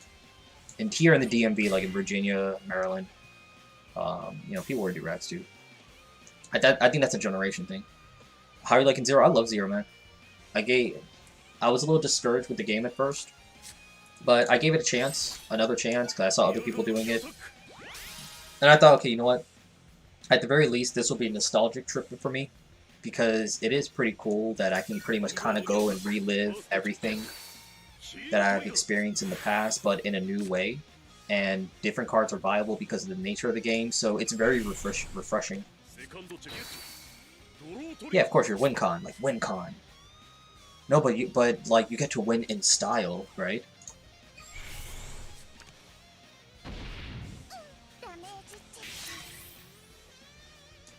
There we go. 2 damage confirmation with that trigger. Okay. He should be healing soon.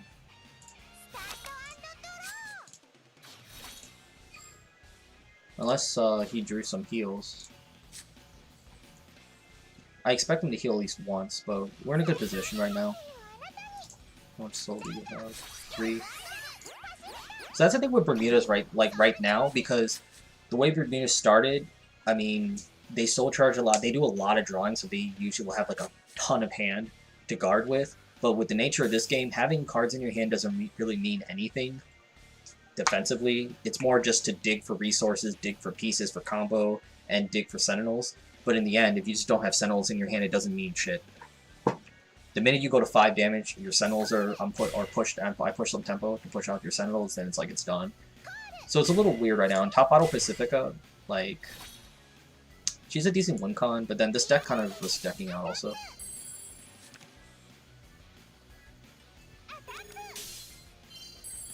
And plus, Bermuda's never really gotten, like, broken, or...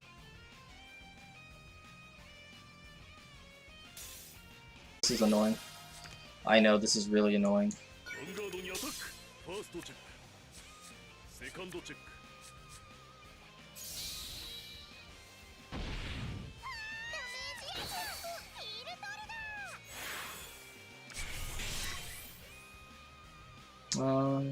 That sucks.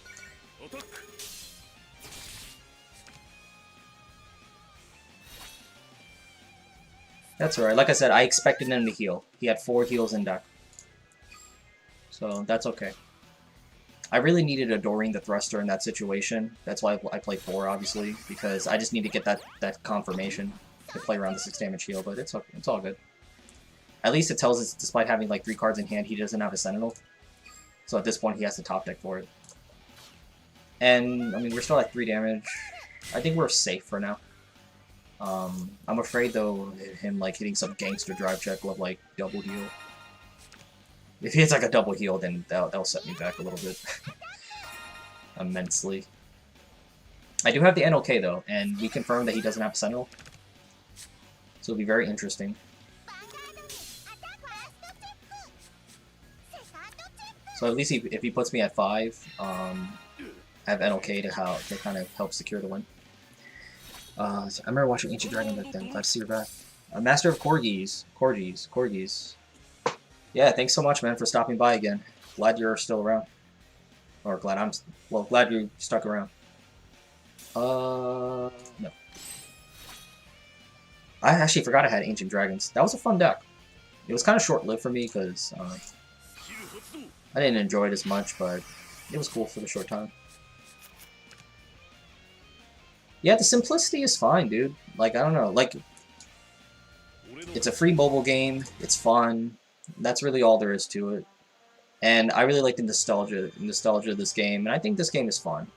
Plus, it's just a nice way to play some form of Vanguard without having to go to a card shop and shit. The eyes are very fun. The last year Bermuda set was pretty broken though, talking over it. Yeah, of course, I mean, the minute like Bermuda's actually got some offense and some actual usage out of the card draws and shit that they got, yeah, it's dumb. I'm still kind of annoyed that the mechanic of like bouncing and recalling is not called Splash or something like that.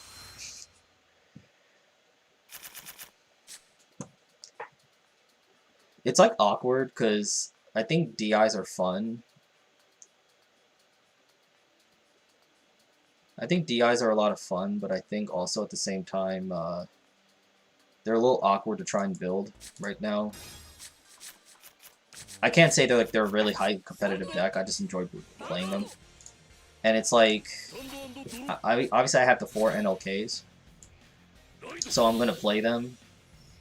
And if someone asked me if I need 4 NLKs, I mean, I probably would say no, but then, god damn it, I keep still trying much rabbits. But I don't know, like, NLK is not really the investment for DIs.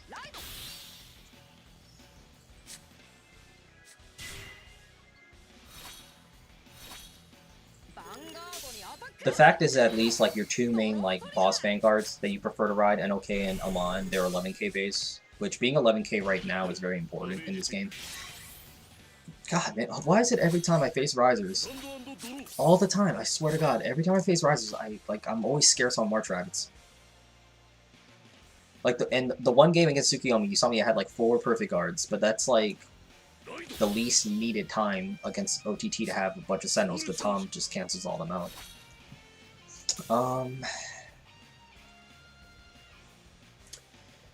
At this point, I don't think it's worth going for Amon.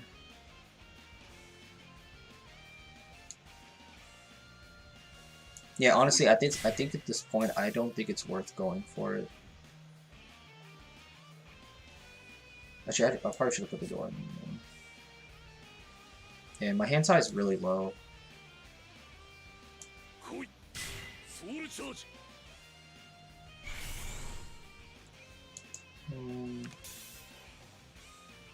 We'll leave that back there for now. We have 2 damage confirmation right here. On average, if I can at least average 2 damage, if I can get him to 4 damage by his grade 3 turn, that will be very ideal for me. Having the NLK will be nice too, just to try and, you know, throw a Hail Mary pass, crit him.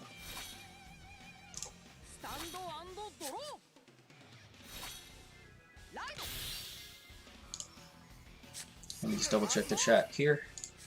I think we're good here. So I have to keep up to date with all this shit. Oy. Why do you always hit good on Transvarza, but I can't hit shit?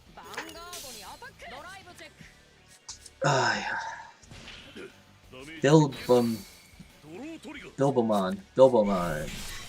What's up, man? Yeah, glad to be back interacting with you guys. Thanks so much for sticking around throughout all this time. I top decked the Amon. That's pretty nice. That is pretty baller. I mean, technically this means I'm resurrecting the channel. I mean, isn't the channel not resurrected already?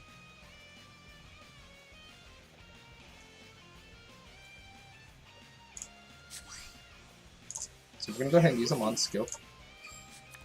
Let's pick off something. Just get him to use as many cards as possible.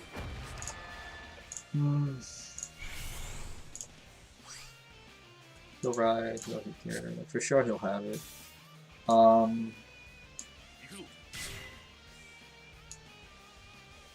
Yeah, I don't see the purpose of saving the Death Anchor at this point. Hit. Yeah, and we have 2 damage confirmation here, so that's exactly what I wanted.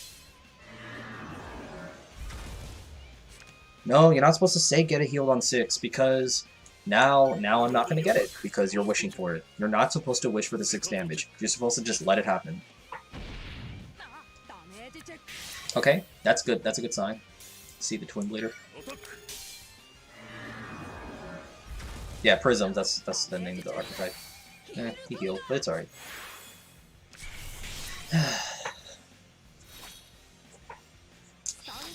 Not a good...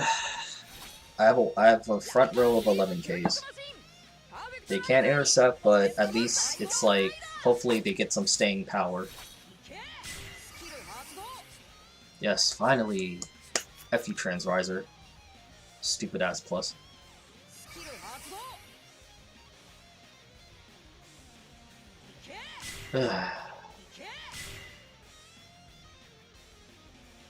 Go ahead, swing in. Actually, no, swing into my face. No, miss. Fuck. Whoa. That's not terrible. That's not terrible, because he can't hit anything. Puny King of Sword. King of the...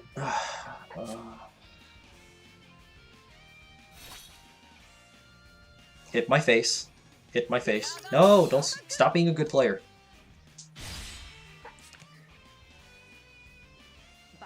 Don't hit a trigger, please.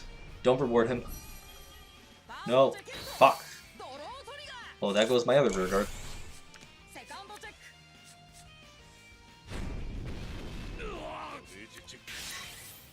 Nice. Nice-oo. Thank you, Harley Quinn. Goodbye, Death Anchor. Oh, one. Twin Bladers, he revealed 1 Twin Blader. Demon Eater is pretty baller here. Ride, skip. Okay, skip the ride. Gonna have to play her though. I don't have anything to eat with them on, and it's more important to take out the interceptors to still push in damage. Like I can't. Like when you face risers, perfect riser, you have to race them in damage. Especially playing this deck, like you have to race. You're not gonna win by like sitting back and doing nothing. Because like having the extra crit Vanguard pretty much, you know, they can push in 2 damage guaranteed. If you have both 2 interceptors with 1 interceptor, that's 3 damage. You know. Okay, there we go. Clap for the heals. Doesn't matter where I put it. Nice. Perfect. And I got the NLK. So it's like added insurance when I'm making a push, when I'm throwing a Hail Mary pass, when he puts me at a 5. And it's a beater. Like, that's the important thing, too. Is he can hit by himself. Like, I actually value NOK more as a rear guard a lot of times, because he's 11k. Like, why would you ride another one? That's interesting. What's... Oh, okay, to get a Battle Riser. Okay. That's not bad. Kind of like fish through the deck. He's at 4 damage. 1 Interceptor. That Trans Riser's not hitting shit unless he hits a trigger. No, no, no, no, no, no, no, no, no, no, no. Yes. Well, actually, it doesn't matter. That was stupid for me to do that. I wasted my fortune. Because he can hit that regardless. He can't hit Amon anyway. Well, he didn't hit heal at least, so. Okay. Blah, blah, blah. Nice. Immediately, I'm going to do this.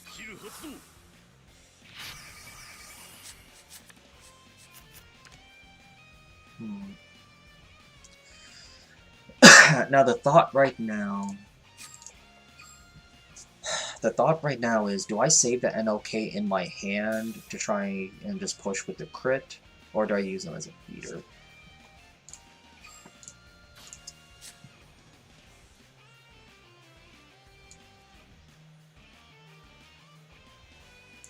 Nah, there's no point in sitting on this. I really have to try and push for something. Like, I can't win my... I can't, like, base my decisions on, like, a desperation play. Hopefully I can... No trigger here. Please. Thank you. And then we'll just try to force in. Take out the perfect guard.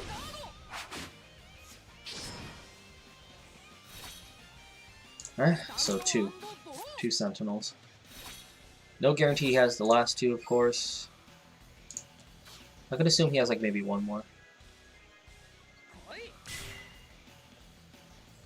And he only has like 1 intercept. What's really helping is the fact is that he's not getting 2 intercepts per turn. And because like I don't have Gwyn's. I don't even think... Did I damage check any Gwyn's? Did I soul charge any Gwyn's? Okay, 1 Gwyn. I still have 2 Gwyn's I can top deck. So this, of course, will buy me 1 more turn. He has no hand. He's handless. He's gonna most likely go after the Death Anchor here. Top decking a Gwyn will be really ideal. I really need a Gwyn. I really need a Gwyn. Gwyn the Ripper. Gwyn the Ripper will be so fucking godly. 1, 2... 10, 11, there's 2 triggers in my deck. It's really low chances. Oh, I'm not gonna ride, I'm not gonna ride. Oh man, imagine if that's... Man, I'll let you know, that doesn't matter. Yeah, I have to bank on the... No, he has 1 card in hand. That has to be a Sentinel. Best thing I could hope for is maybe to heal.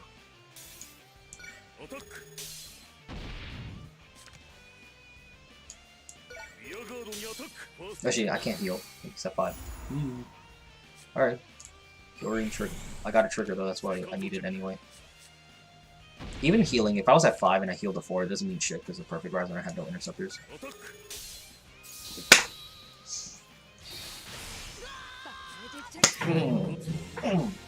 Let's go. Let's go. Easy claps. Clap cheeks. Clap those riser cheeks.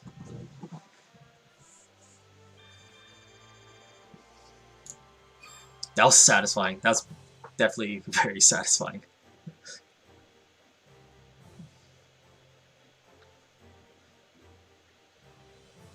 Oh man, that's satisfying. Thank you, Harley Quinn, for coming at the right time. Coming as in C-O-M-I-N-G, not the coming.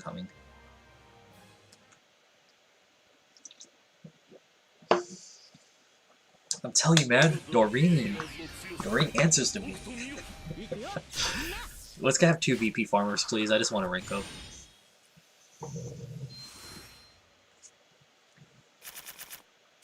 Oh man, beautiful hand, beautiful hand. Got the SPM on. Let's get another one. Thank you. Yeah, I think as far as builds are concerned, I think this is really the best build for DIs.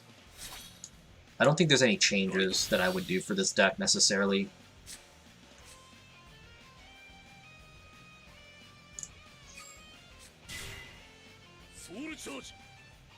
I keep soul charging. March Rabbits. I mean, last game was pretty. Oh shit. Oh, I thought I was attacked. I was thinking this is a VP farmer. This could be a legitimate. I don't know why I called all this shit down. Please don't care about winning. Please, don't play. No one plays this deck anyway, right? Nobody plays this deck. Yeah, there we go. Lesson learned. Pay attention.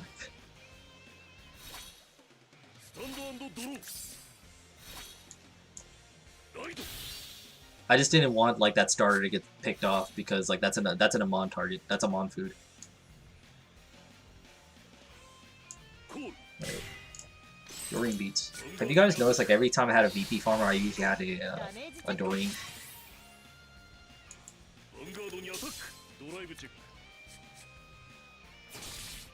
Okay. Galahad. Yeah, I think Royal. I don't know. I mean, unless you love Royals, I just don't think Royals is the deck to play right now. Like, Royals is just weird right now. There's really no clear identity for them. Like, they have decent cards. Wait, what? Is he playing for real? Or maybe he just wants to give me damage, just to kind of, so I have damage counterbox to work with. I'm gonna assume the latter.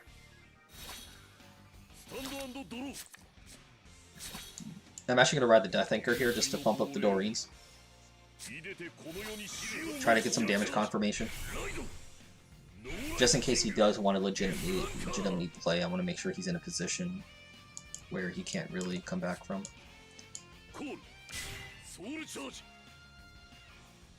I do open up strong against VP farmers. What the hell's with that? What's up with that? We'll just go ahead and activate here. Oh. I was kind of hoping for L Rose just so I can get a grade 2, but you know, this is just as fine. Let's go ahead and play that. So there you go. 3 damage confirmation. I think for the most part, if I did the math in my head right. That's 24, 17, 22. Heist can go as 22 with 2 damage and 1 trigger. 27. Nah, I had to hit 27 in order to get 3 damage confirmation with 2 triggers, but that's alright. That's alright. We still got in there. We get in there.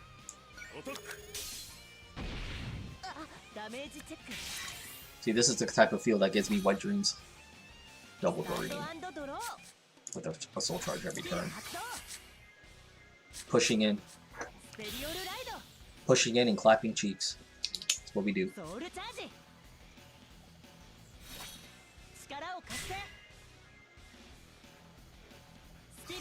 Wait, is he actually playing? I can't tell. Oh, I guess we're having a legitimate game. Maybe he just miswrote on the first one, because he just wanted to make sure to get the Galahad. Makes sense. Except for it. I don't have my glasses on me. Actually, let me put my glasses on. It's hard for me to see the screen. Actually, good. Well, they got, I didn't call my PG down. There's no need to play him on here. Okay, I guess we're having a... Oh, God damn it, it keeps short-tracking. I guess we're having a legitimate game here, boys. I thought he was a VP farmer. Rip.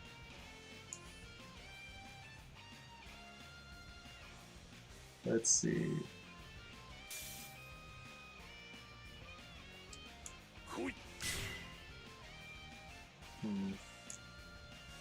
As much as I don't want to... We only need 1 Doreen at this point just to get the 2 damage confirmation. The 2 is overkill, so I'll just use her as a beater. I really want to save the alluring.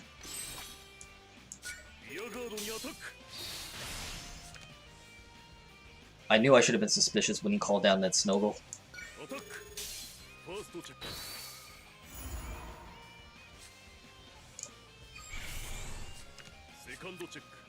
So I guess he did miss ride on purpose, just so that he can try to get the ride chain.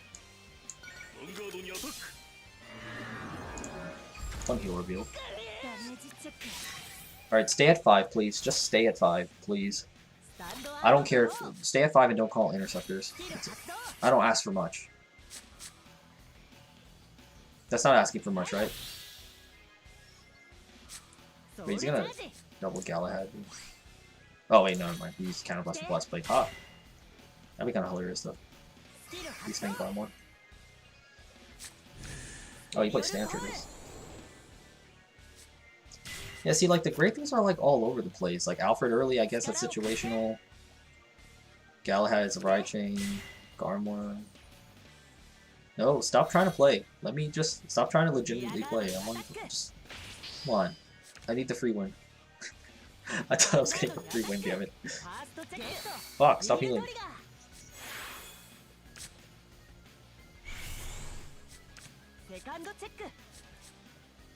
Where's Gwen the Ripper? I really need Gwen the Ripper right now. No, stop. Stop. Draw trigger, thank you. Yes, we got Gwen.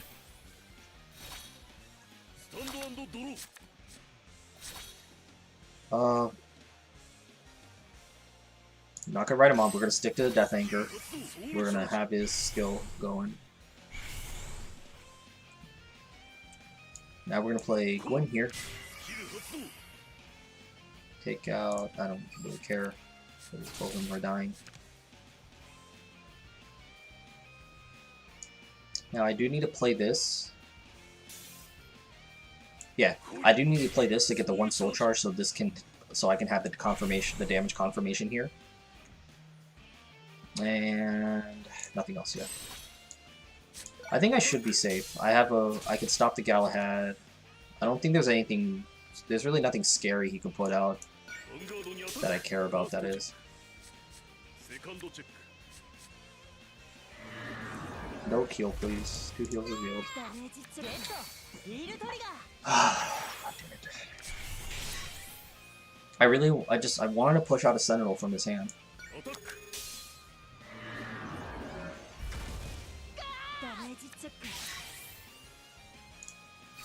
One heal left.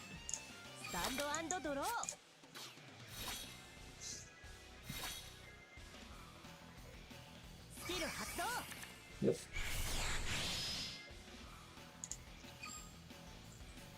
And I think I drove check to I drove deck a March Rabbit early in the game, so I should be top decking it soon. Top decking it soon. Okay, no interceptors. Thank you, Jesus. No interceptors at least. If he heals here, I don't think I care.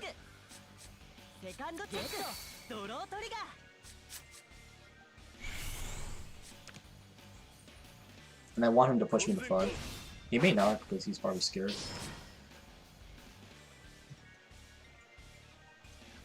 I don't think I care about being at 5 though. Like, as long as he's at 5 damage, I don't care. He has no interceptors. Okay. Okay. And that's why I kept the alluring. We are going to ride Skip. Does he have any revealed? I think he drove check a E-Salt earlier, so the most Sentinels he can have is 2. We're obviously going to play this. Get that Doreen up, so now I hit the next tier, so I can play around a 6 damage heal. It would be nice if I was at 5, just because if he's 6 damage heals, I can just push him in. Need, like, more power. We're gonna go ahead and swing in here.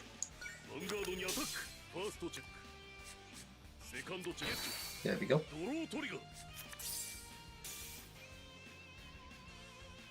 We're gonna go here. Just in the off chance he like double heals, I confirm double 6 damage heal if he only has 1 Sentinel. I'm anticipating having 2. That would kind of suck. Okay. And then this should be confirmed. Because he drove check one earlier. Oh. What the fuck? The last one in his deck?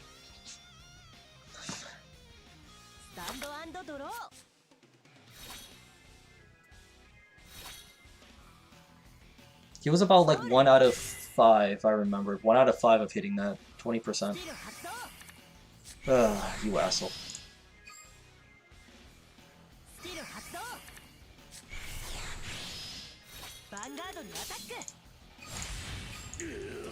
Yeah, I'm not giving him satisfaction.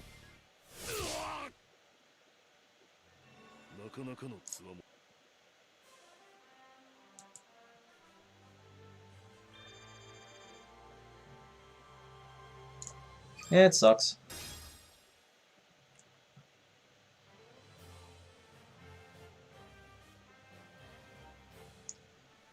Like, this is where NLK skill actually comes in handy.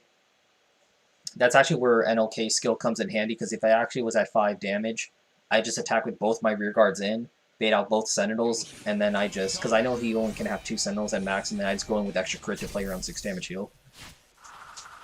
I was really hoping that he just had 1 Sentinel, so I can play around 6 damage heal, but like, you know, it happens. I outplayed him the whole game, but, you know, he got lucky on the world time heals.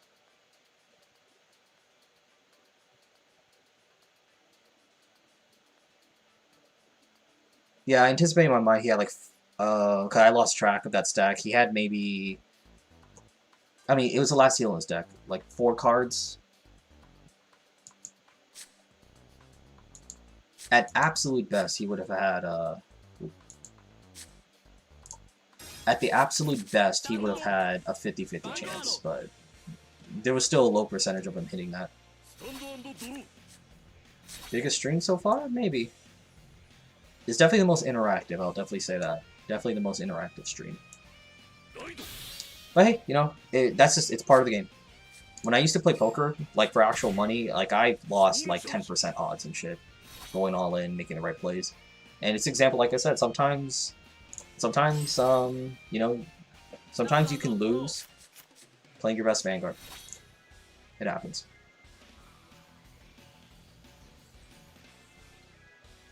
Let's double check a few things.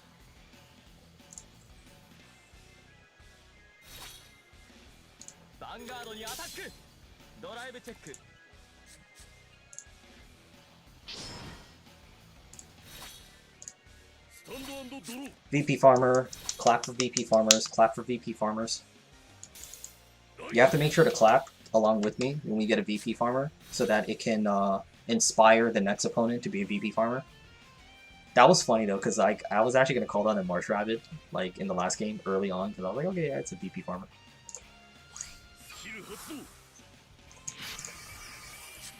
Yeah, like I said, like this, you know, like I said, it's you can't really let those games get to you. Yeah, I mean, it's just a game, like it's, you know, it's whatever. And like losing, it's not even a big deal. Like you lose maybe 10, 20 points, you know, for losses. So it's not like you get punished that badly for losing. It's just more that it's unsatisfying to lose a game that was like you were ahead the whole time.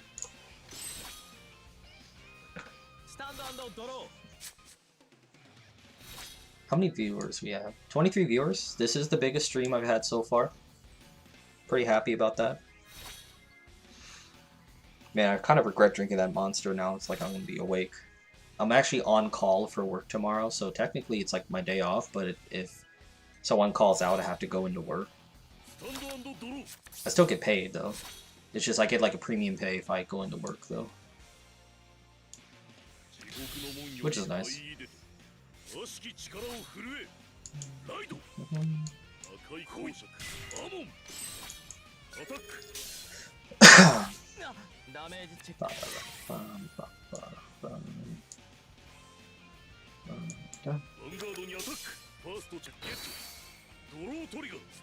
I think like honestly 70% of the games I played so far today were VP Farmers. I didn't attack with the Vanguard because he wasn't hitting regardless, and it's just a waste of time to swing with it. Because I still had to wait you still have to wait another turn just to swing, just to get the damage in. So it's just to minimize time and not wasting time. I can do one during the day, absolutely.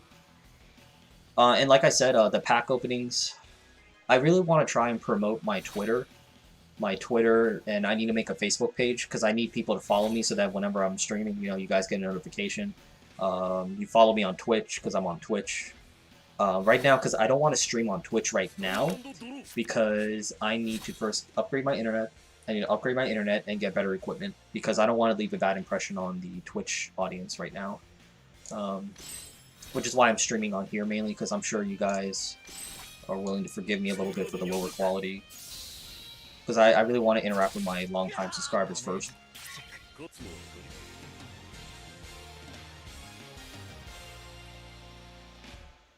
It doesn't matter to hit a draw to draw, it's a VP farmer. I'd rather not waste time. Just...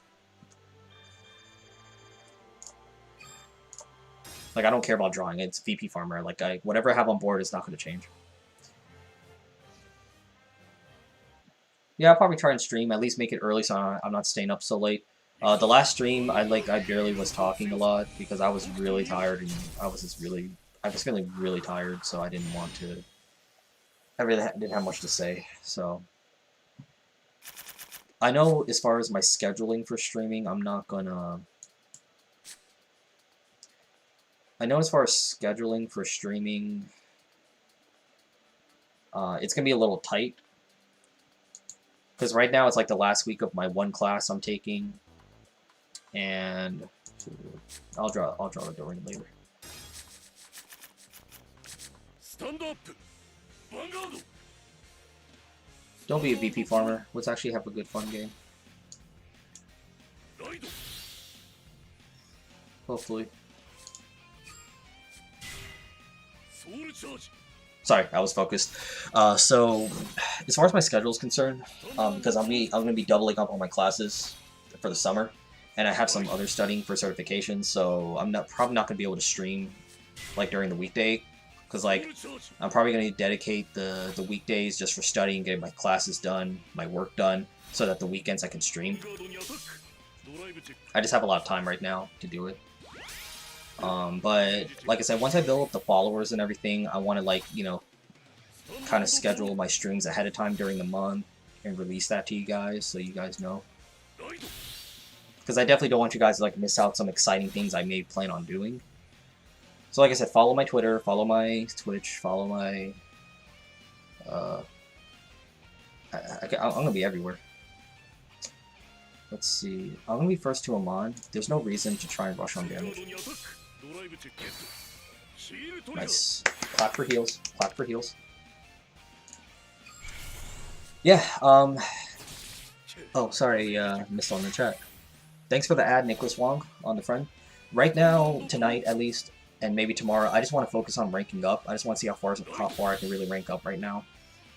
Friend fights, I definitely want to have, like, friend fights with, like, subscribers in the future.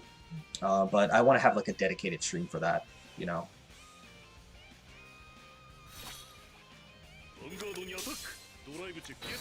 I know someone suggested to me that I can have a Patreon.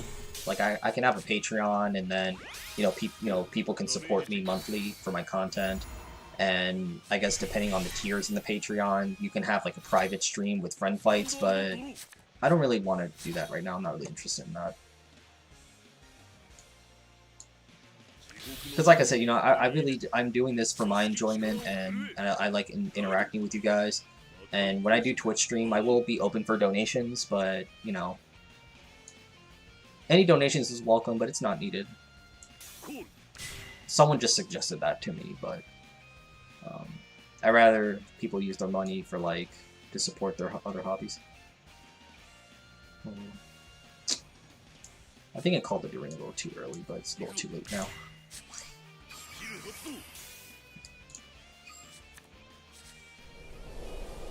Is the Twitter same as your YouTube name? Yes, it is. If you scroll far up in the chat, I put a link to my Twitter. And for you guys just chiming in, I have a little bit of, definitely follow that, because I have a little bit of a surprise for you all that I'm working on. Well, I think half of you already know because you're friends with me on Facebook and you know me in real life. But try not to spoil it here, please. Don't spoil it here. I want it to be a surprise for like a lot of my subscribers. If you guys actually look on my YouTube channel, I actually made a banner. Shoutouts to Honey Badger Sean for helping me make that, because I had to like learn. I think it took us like a good 2 hours, like on a Facebook chat, just to try and figure that out because I'd never done it before. Bye, During. Yeah, I plan to kind of expand my exposure. Try and reach out to a wider audience. It's a good time to do that. You know, I plan on. Excuse me, had a burp. Now I plan to be on YouTube, Twitch, Twitter, no Instagram, Chatterbait. What else is out there? Facebook. So, you know, I'm trying to be out there.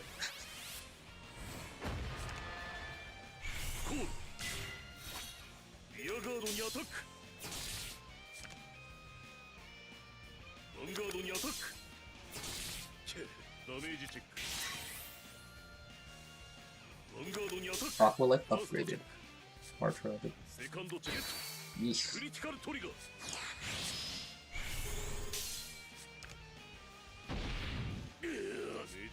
I wish I can God Hand like this. I had a decent hand. My mistake earlier was playing the Doreen too early. I really shouldn't have played the Doreen early. I kind of just did that instinctively. So that definitely was not a good play on my end. Grinder. Grinder OnlyFans. Should I make an OnlyFans account? Let's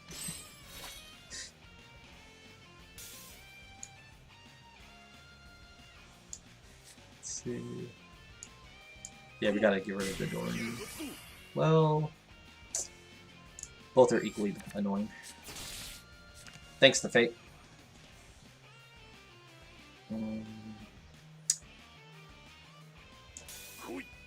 Yeah, I'm just gonna have to give her that booster because I don't want to have that damage confirmation, especially without a March Rabbit. 2 heals revealed.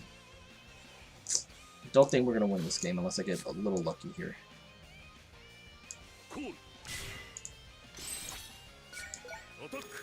Like, I don't like crits, but like crits can be so powerful. But my issue with crits is consistency.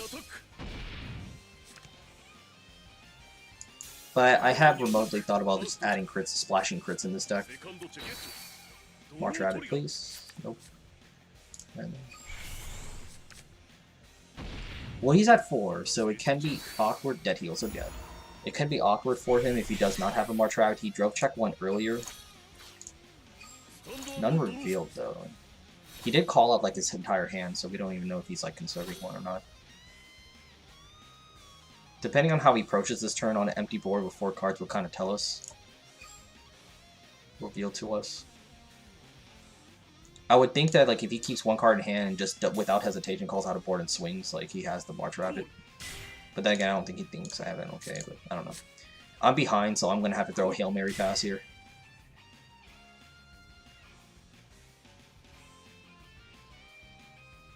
Nicholas Wong, yeah.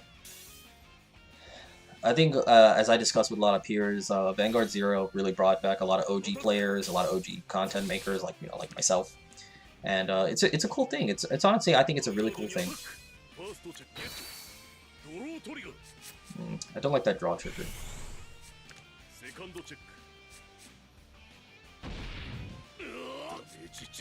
Nope. I really didn't like that draw trigger because I have to get lucky with my top deck now, because I have to take out both his interceptors. I have a March Rabbit now, but I don't know if that matters anymore. If I choose to NLK here, I'm giving up my opportunity to heal, but then...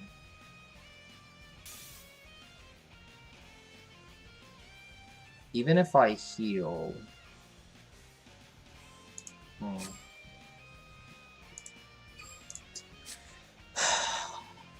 If I can heal, I have a good chance to survive. Well, I think I have to take 2 and okay. Man, I don't like my chances.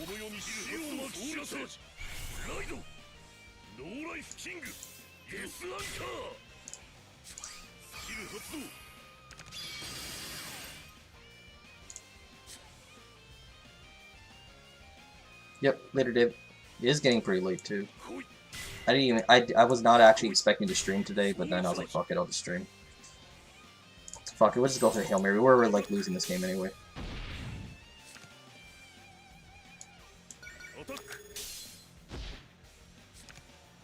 We'll just take the chance. I'd rather just try and win it here, because I lose anyway. Okay. Let's just see what happens. Don't hit a heal now, because it'll make me feel bad.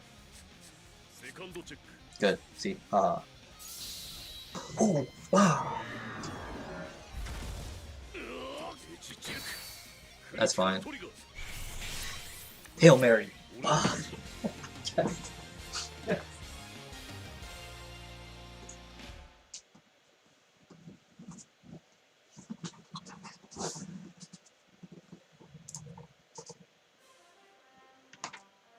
Oh man.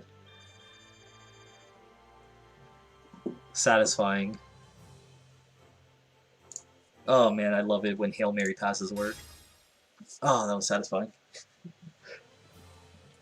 And earlier you hear me say I don't recommend like going in on NLK, but like he can just clutch it for you.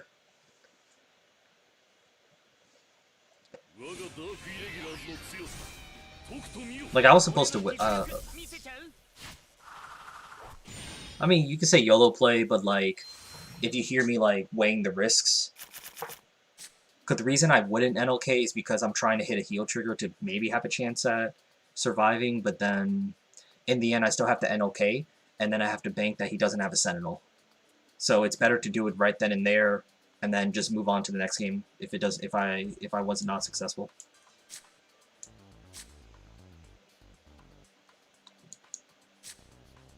I kind of like the NLK, but against Kagero. Depends what he has. Conroe. Good. Yeah, when I face Conroe against DIs is annoying because unless I could snipe it, that's a guaranteed PG. And if I'm stuck on NLK, like, it just sets me back immediately. And see, like, I mean, it was kind of like a YOLO play on paper, but like, you know, I did have to weigh the risks and calculate, and it turned out I felt better about it. Even if I did lose that game, I feel better about this decision, just on the fact that I did not drive check a heal, and there was no heal trigger in the first 3 checks, because it was a very low chance of me hitting me. I think, if I remember the stack, that was like less than, that's like maybe around 20% to hit it. That's just not good odds. Because I know he drove check a March Rabbit or 2, I think. At least 1, so I was like, you know, fuck it. And he didn't soul charge a lot, so his deck wasn't that thin. So I was like, okay, maybe he still has Sentinels, so, you know, you just have to weigh the risk and say fuck it, because I was behind. I did misplay in that game too, so I felt bad. JJ Lee, how was your spike deck coming? My spike deck is not coming at all. Just like a virgin, it's not coming, because I'm waiting to get about 50 packs worth, and I want to open it on stream for you guys.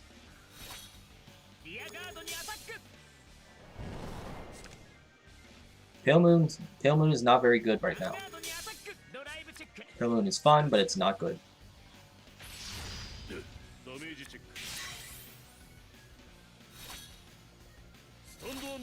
Like, I don't like any of their grade 3s.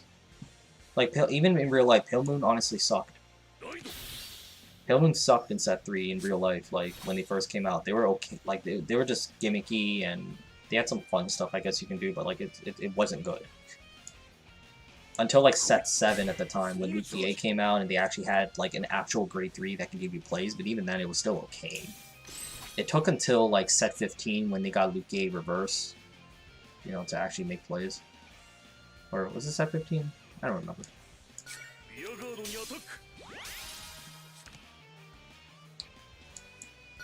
Like, it took until G era to make Pale Moon actually viable. But they had like the, well, when they first came out, they had like that little fun loop with the Periton and shit. And then they had like the other loop with the Excel circles and shit. How many packs I have now? About... You can check afterwards, but I think it took about close to 30. We're not there yet. Yeah, I think it was set 12. Reverse the key. Figure playing blockade, which is fine.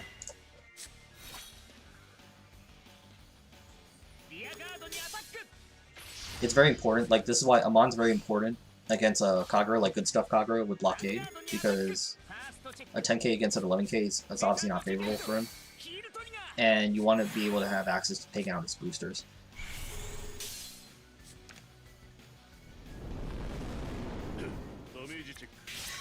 That's why I say being an 11k in general is just way too important. I mean, NLK isn't that great of a card, like, overall, but just being a static 11k is so good for him. Let me see. Since I did top deck the other NLK, this makes it a little bit easier to sit in. Dude, I'm waiting for Jewel Knights. I want to see Jewel Knights in this game. Play Ashley Reverse. Ashley Reverse is like one of my favorite units. She's so fucking amazing.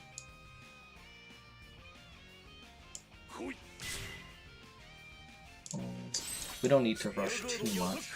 He has low hand. He has what, 3 cards, 4 cards from him. If he damage checks a draw trigger, I'll be kind of annoyed. I mean, everyone like their little jokers. Chaos Breaker, Dragon. I am very curious on how they would treat Link Joker. It's very interesting how they would treat Link Joker here, because Locke is way too strong. Like, the Locke mechanic changed the entire game to where when Chaos Breaker came out, I mean, I couldn't play half my decks, and all the deck, whenever I go into a locals, I have to scout and see if there was any Chaos Breaker players around, because I didn't play Chaos Breaker at that time, and depending if there was a Chaos Breaker player, I had to play certain decks. Like, I remember having to play, like, Revengers for a long time, like Shadow Paladin, because, you know, that's the only thing that can deal with it. I got into Chaos during G era. Hey man, I love standard Jewel Knights. I mean, I know some people didn't think it was good, but I love that deck, man. And, actually, hopefully we get, fuck, what was her name? The promo card. I literally have it on my channel. I forgot. The one you can like multi-attack and shit with. God damn it. Julia. Jewel Knight Julia was fun.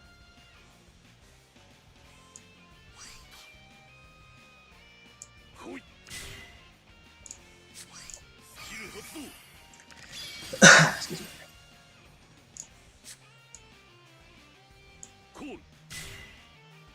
We're gonna go here because it gives us a 2 damage confirmation this way, based on numbers.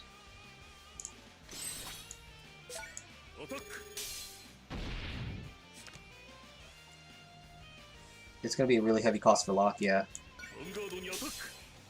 Or if anything, you can only lock back row. Or you can't lock 2 at the same time in the front row. You can only lock 1 in the front row. I think that could be I think that's fair. Or you just change the concept of lock. Or just don't release it. Forget Link Joker existed. It existed in the alternate reality, right? Set your drive into Chaos. I have to really template the game out. Yeah, like Chaos just locks out half the decks in the meta, like 2/3. 2/3 of the decks, 2/3 decks in the meta couldn't hold up to Chaos.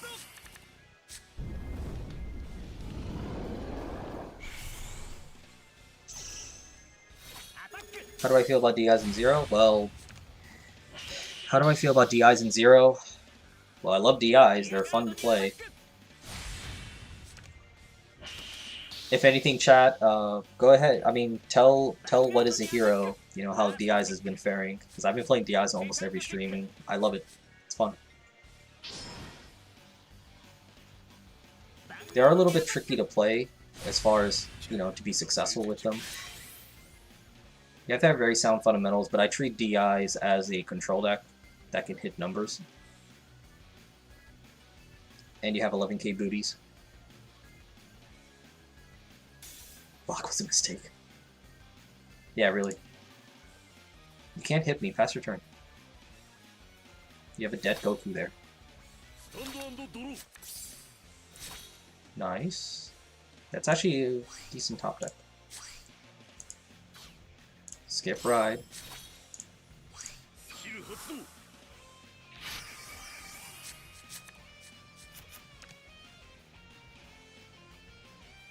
Let me see.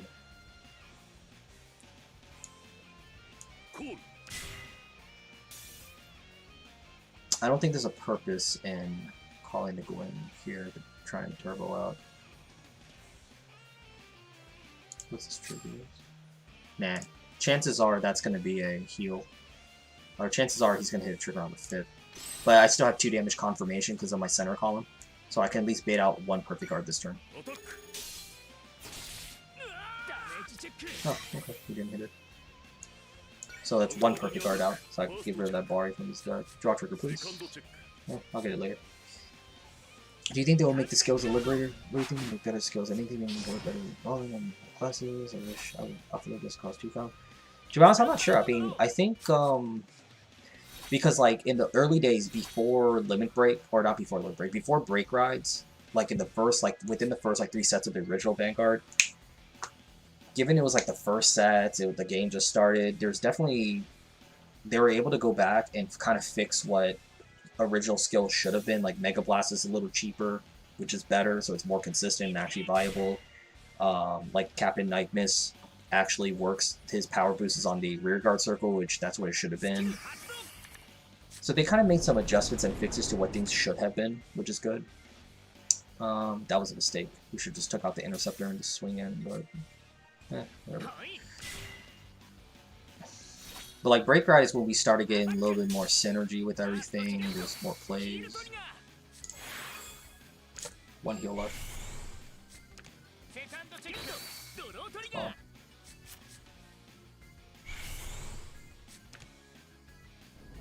So 1 damage in, I'll be at 4. This is why I love Gwyn the Ripper. Like Berserk Dragon, Gwyn the Ripper, these are like very important cards. Berserk Dragon in a Kagura deck that's not Amber Dragons, like Berserk Dragon is like your most important card. Because he by himself represents, I mean, he pretty much can take out a front row for 2 counterblast.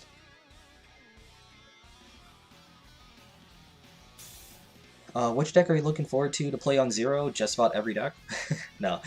I'm definitely looking forward to Eradicators. I think Eradicators would be really fucking fun. Can you imagine just Gauntlet Buster? Like using Gauntlet Buster and stacking those crits? Basically anything that used to previously pressure a Vanguard, you know, for like on hit or like extra crits, it changes, it's different in this game because there's an actual threat for it. He's at 4 damage. 7.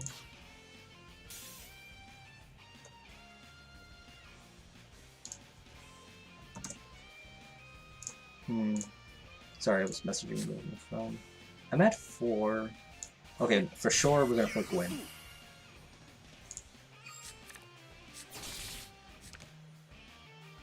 I'm just thinking if I want to call out my 2 rear guards. I think that's too risky. I don't think there's a point for that. Hey man.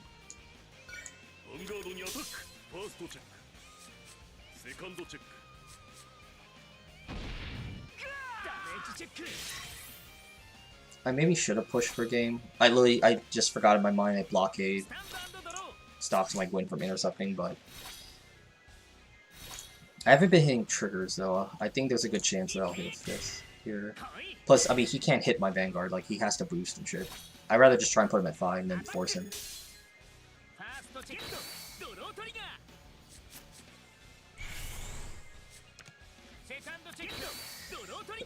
Wow.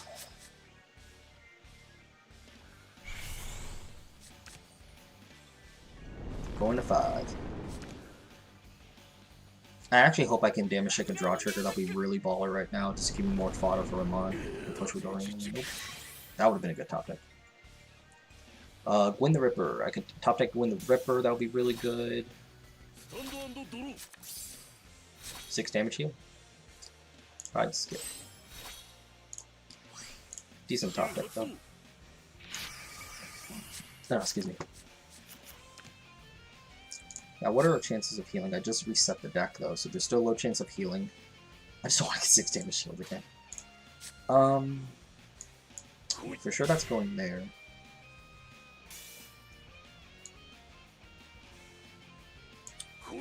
I mean, we'll just do the same similar crap that we did last time. He's not guaranteed to hit me. Oh, fuck. I didn't mean to do that. That's alright. Doesn't matter. Descender will be good, but I think they may have to adjust the skill a little bit. Man, I'm not like hitting anything.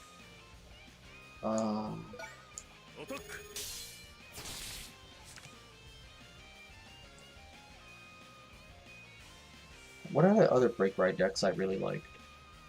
I played like everything at that point. Okay, mind you, like Break Ride format was like my peak, like as far as YouTubing is concerned. Not trying to like try to toot my horn or brag, but like I think I was like the #1. I was like, at least as far as trending is concerned, I was I think the top viewed channel. So then I had bought like almost every deck just to have more content.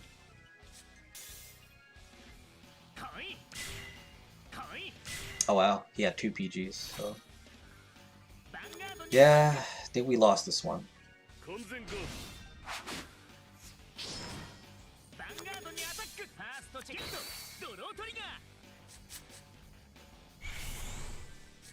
We have the 6 damage heal here. I put 2 in the bottom. 4... So it's 3 out of 14 we can heal. 3 out of 14 to heal. Nope. All good. That was a good game. If I could have hit like maybe a draw trigger or so. If I can just hit maybe a draw trigger or so, like early on, to give me more fodder to work with, I could have done something. But yeah, that was a good game though. That just shows how good Blockade is. I mean, I held out as long as I did because he didn't have any boosters. Ethics Buster will be fun. I think what's really good is with the mechanic of 0 giving that, you know, +5 every time you get hit. It fixes a few things for the game. Like, one, you're not gonna get like rushed down so early.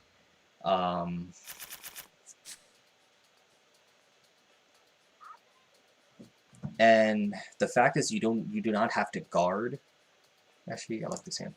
The fact is you do not have to guard from your hand allows you to actually use all cards that you draw. Because that's something that can be frustrating in like, you know, real life Vanguard, is that like you have units that you can use, but then you're forced to guard with them, so then, you know, you never get to use them. I know it's a problem for a deck like Aqua Force, where like every unit matters, and it's like always Aqua when you have like a god hand, but then you're forced to guard.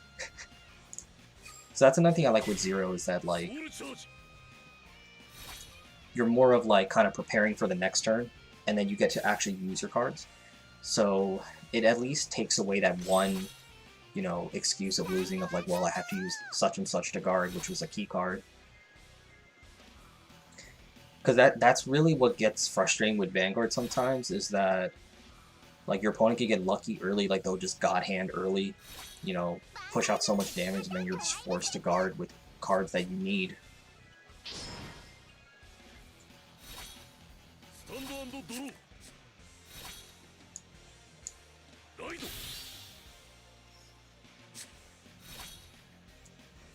Cause that was very important in Vanguard, was early game. Early game was very important. Actually, it's funny to do it this way.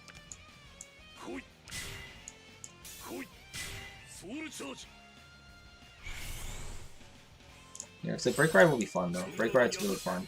I think really I had the funnest in Vanguard at my peak in Break Ride format. It was just fun. Like every deck had a common theme, which, you know, I just said I love. Legion format was really fun.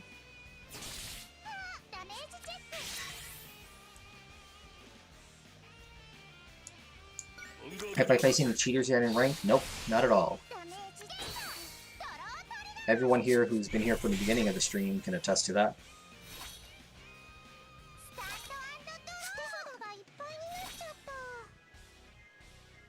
Oh, sorry, give me 1 second, guys. I have a request.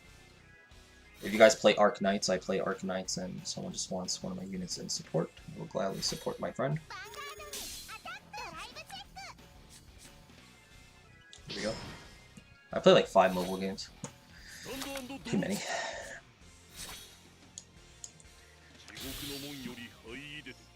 Yeah, luckily I'm not facing any cheaters.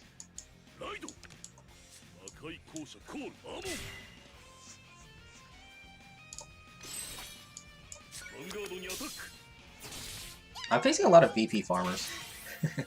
So I think I'm very grateful for that. Oh, I actually did that the wrong way. I should have done it the other way, but it's okay. I want to win with doing.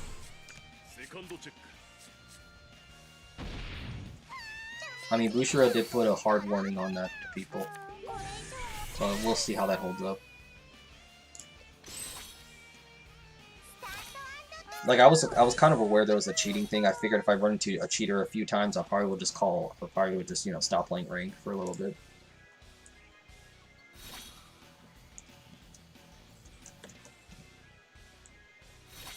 A 9.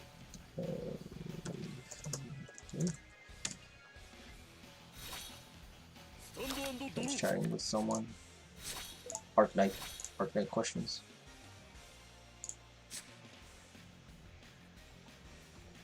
Well, of course.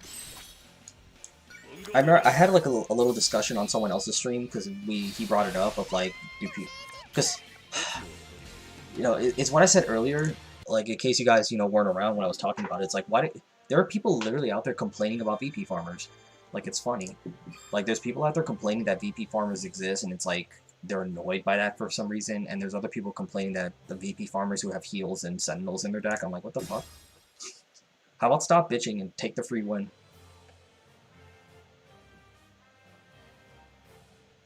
When I technically never stopped playing Vanguard. I took hiatuses like for 4 months, 3 months, but I never stopped playing. I always played. Even if you look at I Am Vanguard, like David's channel, I had my Gauntlet Buster deck for V standard on there, and I built every deck. I had Aquafor. I won a case tournament at my locals, playing Kagero at the start of V series. Like I still play. I was gonna build Narukami, but then Mighty Bolts were like $18, and then Springfest was like on the fence, and then it got canceled. I was like, okay, there's literally no point in spending this money, and then new Kagero's around the corner, so I'd rather play that. I still would like to play that Narukami deck. It looked a lot of fun.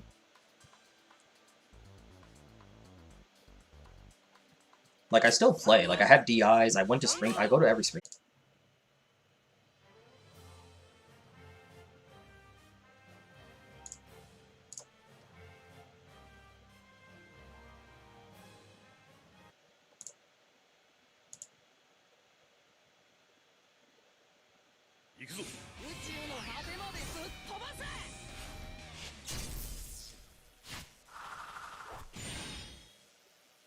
Sorry about that, guys.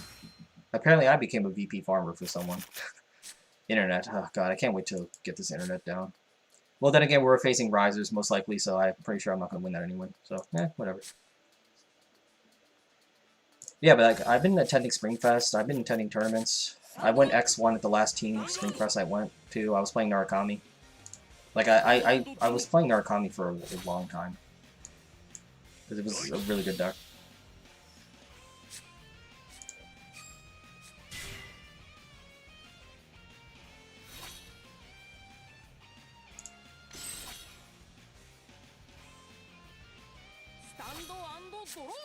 Like, because the thing is, what at least kept me motivated to want to compete is that I know it's not a big deal, but just for me personally, I want to top Springfest. I want to at least make top 8 in Springfest. One time. I don't care if it's with teams, I don't care, whatever. Like, I just want to make top 8. That's all. I just want to say I made a top 8. You know? And, ooh, maybe a VP farmer? Clap, clap, clap.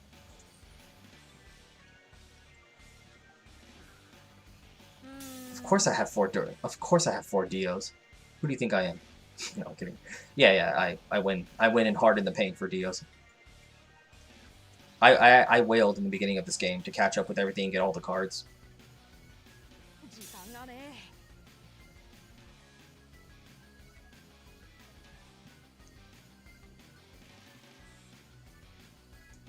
Like going into Zero, like the deck the format I really was looking forward to was the N format. Played the N in MLB. MLB is really fun. I know it's gonna be really fun in this game. And the end, of course, like the minute the end is coming, I mean, be prepared to watch a lot of the end rank up matches because that's all I'm gonna be playing for the most part. And I'll play MLB too. Like I'll play a mix. Shadows, if I get shadows, I get them. But like I'm not a big shadow. You know, I don't really have a hard on edgelordiness for shadows, but like other players do. But non-alternative arts.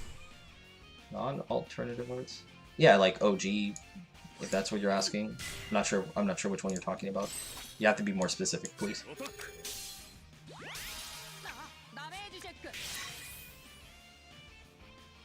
Oh, also curiosity, guys, would you guys be interested in me having a Discord?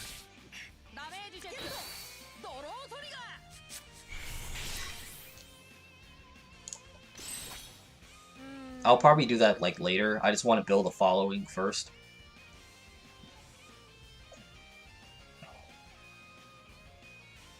Yeah, I have 4 OG art. I think I have an SP as well. Actually, let me put it here.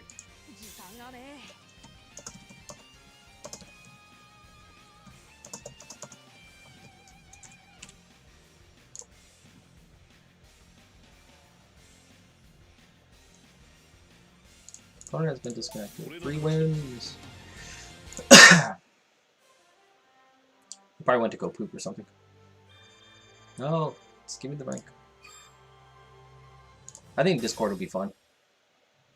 I do need moderators, though. I think what's important first, I want to build a following first. I think building a following first is important, and then I need to have moderators.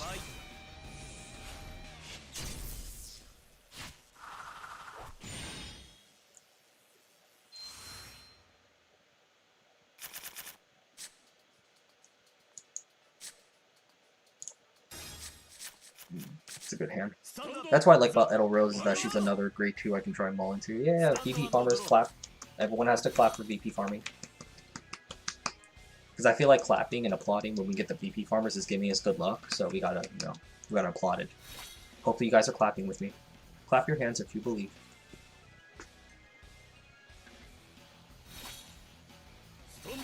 Well, if you want to know, you gotta follow my social media, Clay. I think Discord would be fun. Yeah, but like I said, guys, first I just want to get everything together first, upgrade my equipment, get myself set up on Twitch, and then I'll do everything afterwards. I don't want to rush into these things. You know, I want to do things properly.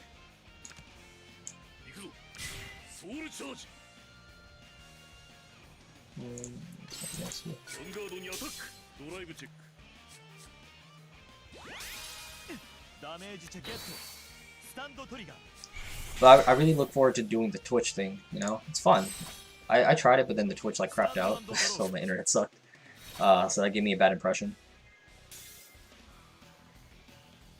Okay, it's fun to see like the interaction. You see people following, you call it the followers, and people donate, like yeah, and then you have the cool layouts and everything. Yeah. See, we gotta clap for the VP farmers. You have to clap in the chat though. You have to clap in the chat when we get VP farmers.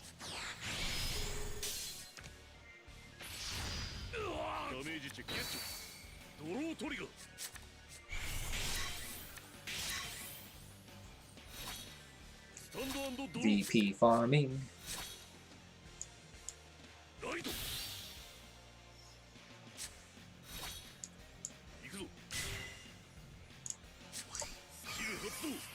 Just because.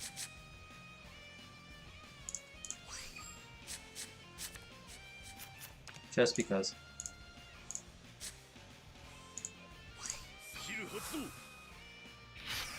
Clap, clap. VP farming. There we go. That's all I wanted. I need another alluring succubus to have a symmetrical field. I'll just call this down. Hits. Yeah.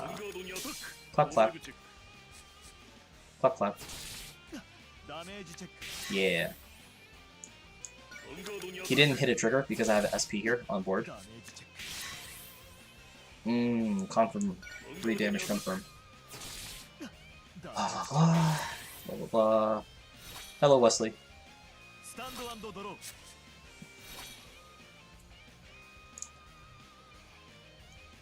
You guys want to see the pillow that I got from my goddamn friends as a gift that I did not ask for? You guys want to see it? Well, I showed it off last stream. It's a Karumi pillow. It's like wrapped there in the sheet because I don't feel like taking it out. But if you guys want to, I can show you. But you have to show me that you want it.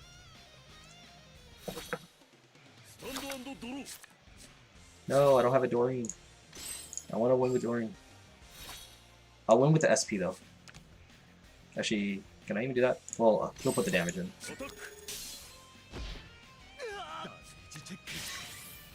Yes. Man, you already know how he looks like. Vic, you already know how he looks like.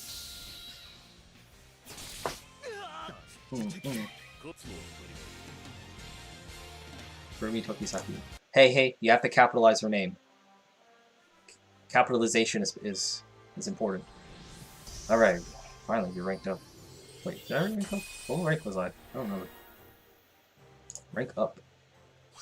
More gems. Pillow of good luck. I do have another pillowcase I bought for Enterprise for Azurlane, if you guys like Azurlane. Legendary playmat? Which one? The Urza. Oh, bad news. I threw away that Urza Scarlet mat. It's gone.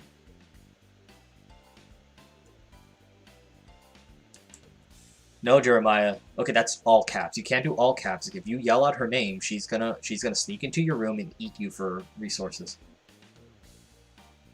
And no Digispirit. If you type her name in that SpongeBob mocking voice, then she's gonna come after you and kill you.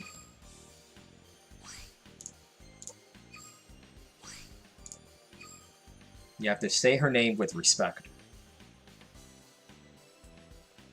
There is a Scarlet Mat's gone though. I don't have to. There's a Scarlet Mat. Cause I folded it so much that the middle actually got a hole in it. So, and it was really dirty. Like, it was really nasty. Like, it was sitting in the back of my room. And, you know, I was cleaning out my room finally. And it was like, yeah, it was disgusting. It smelled really bad, too. And I was like, fuck it. End of an era. Fairy Tail is ending, too, anyway. Fairy Tail's, like, done with, too. So, you know, hey. We gotta move forward with things. Before we max out our stamina, let's go ahead and burn some VP. VP, stamina. I don't know what the fuck I'm saying.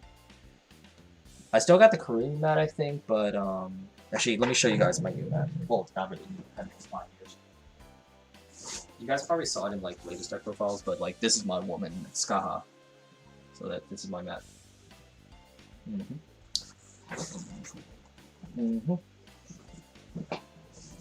And, like, I mean, like, seriously. Hold on.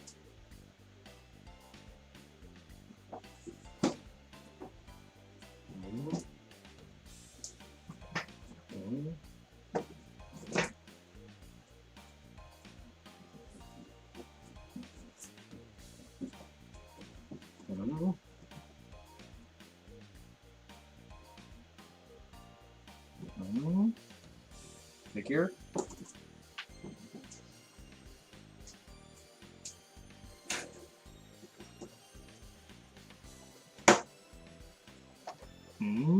Shoutouts to my friend Daniel for giving this for my birthday one time.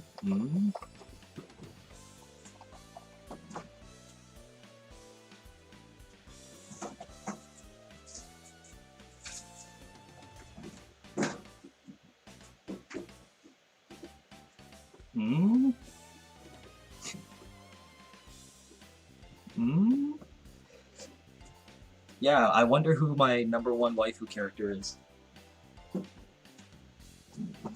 And yes, they're all the same character. Vic knows. He's part of my hentai chat. I have more figures. Well, they're in the corner. Like, I haven't taken them out of their boxes here. Let me show you. Ooh, don't look at my bed. Yeah, right there in the corner, right there. Like, I have more figures up there. Dark Angel Olivia, Altera. Back here, I have my recreators. My room's a little messy right now. That box is full of like junk that I need to take out to the landfill tomorrow. I have like a lot of deck boxes up there. Lotion to keep my skin nice and moisturized.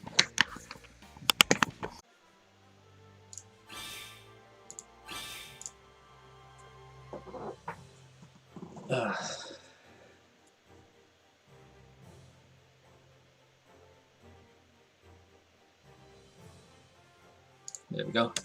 Sorry guys, my internet has a lot. My internet has a lot of cock in its mouth, so it sucks.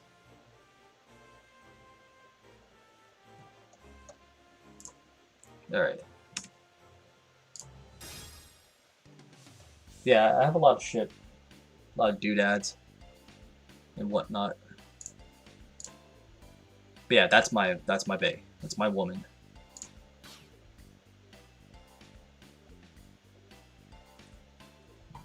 Let's see. I have enough that I'm at Legend 26. Could be higher, but whatever. Kamui. Let's just get those in.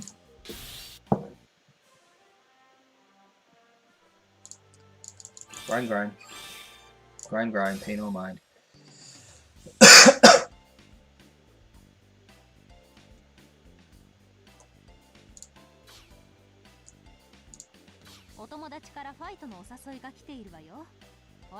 Oh, I have a friend invitation. Go have a look. You've received a friend fight. Request sent at 16:04. The fuck? 2 a.m. What? What was this? If you're on stream, I'm sorry. I'm gonna have to decline for now. Not necessarily like the screen will say like your connection is unstable, so I have to disconnect and connect again. But like I said, my internet sucks. I'm upgrading that. Yeah, I'm sorry, Nick. I'm sorry, Nick. You probably yeah.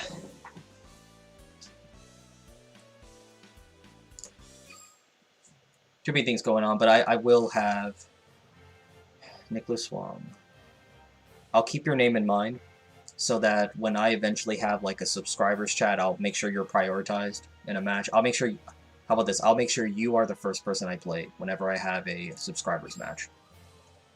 That's a promise. Screenshot this. Or no, I can't do that.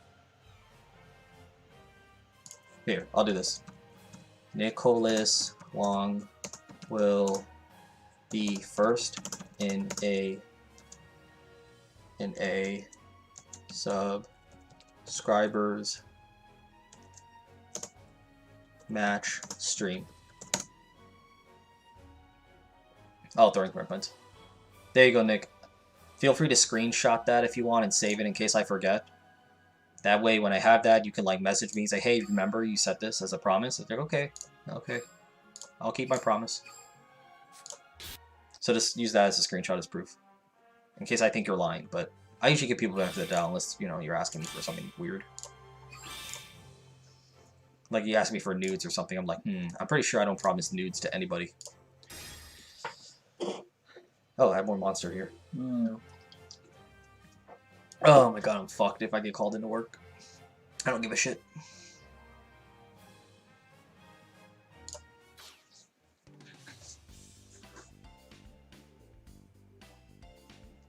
Okay. Missions. Let's make sure we do our dailies. Sometimes I forget. One more daily. Let's critique some decks. What deck did you guys want to see? What decks do we want to critique? What clan? I'm only doing one clan.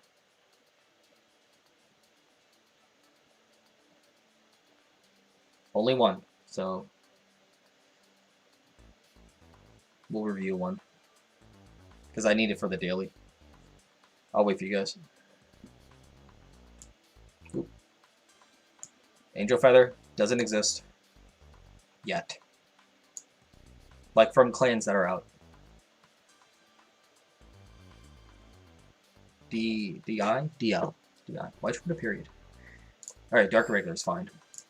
Sorted by likes, as I usually do.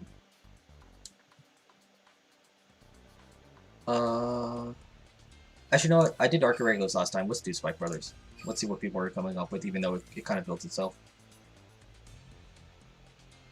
Yeah, that's true. In honor of NFL. So let me see. If anyone plays Wonder Boy, I will immediately not like it. He doesn't have enough Reckless Express, so no, I don't care.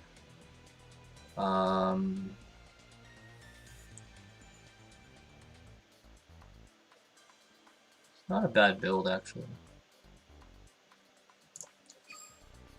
What does he do?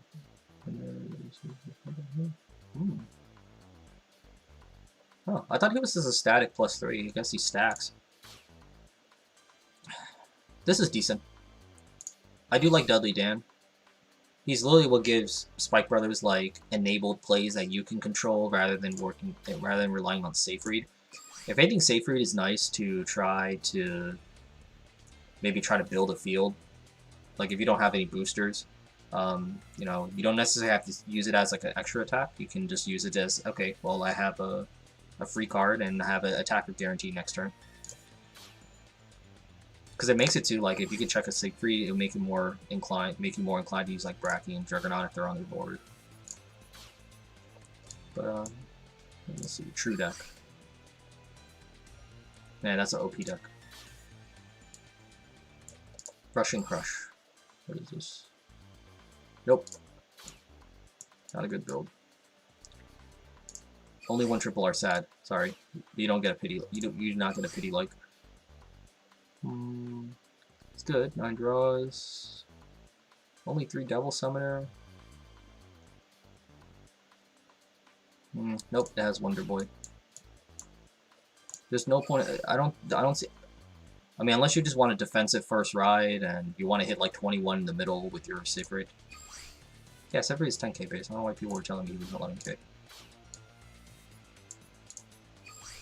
Finish spikes. Okay, let's see how finished they are. This tells me he's your final build. He has 2 SP Juggernauts, so that tells me something. He runs crits. I don't like crits. I don't like crits in the deck. 4 Wonder Boys. Nah, I don't like that build. It's not a good build. Where was the one that I found earlier? Rushing Crush? Is that it? Nope. That's the bad build. Where's the good build? I'll give the like to this one. Here we go. I am itching to play Spike Brothers, trust me. Spike Brothers is fun. I remember I mained it for like a while. I played Spike Brothers for a really long time. Alright, let's see. What time we got is here.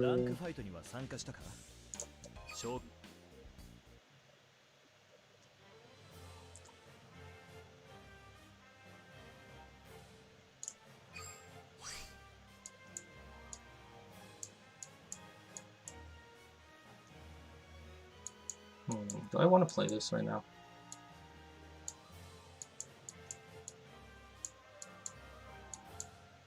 I really don't want to play this with just 2 Tom, though. We'll stick with DIs for now. I'm planning on ending the stream in a little bit. We'll just see how these matches go. And I do have to get to my other phone game, but it's too late. I gotta finish soon.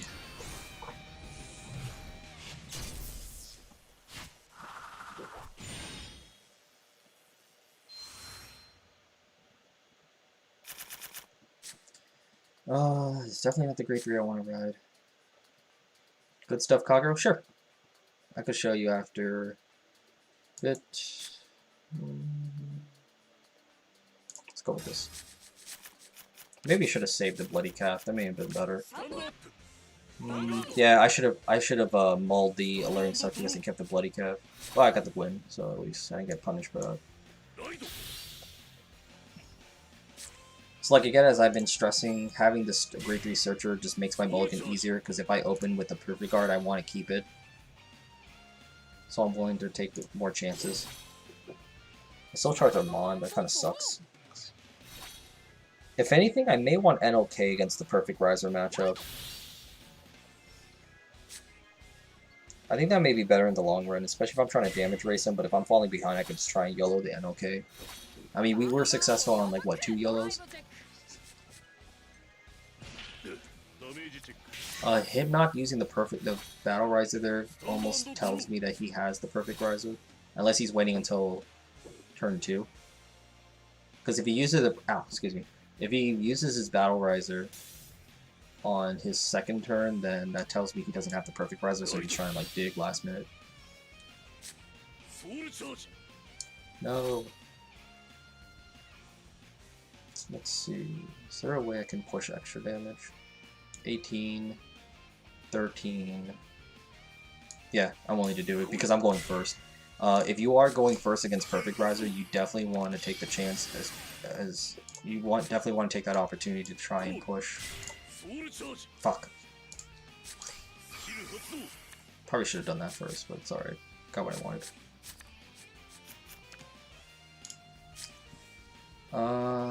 Well, since I used that, I don't really. Nah. We have two damage confirmed right here, so. Yeah. It's exactly what I want to see. Press F. Whenever we see a failed heal, you have to press F.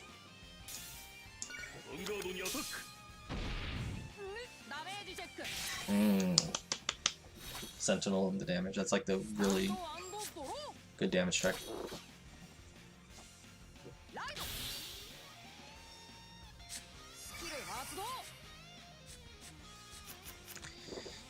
Yes. Transvisor missed.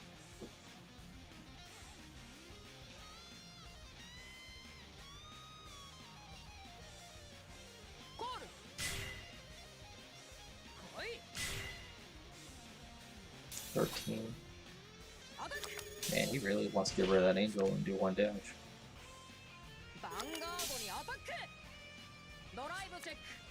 Draw trigger, please. Draw trigger. Yes. Alright, things are running well for me so far.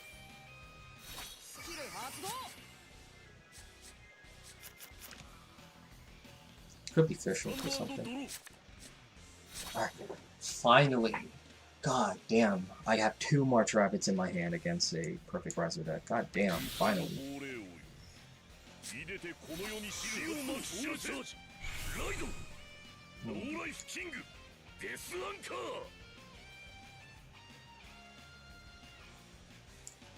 We'll go flirty here.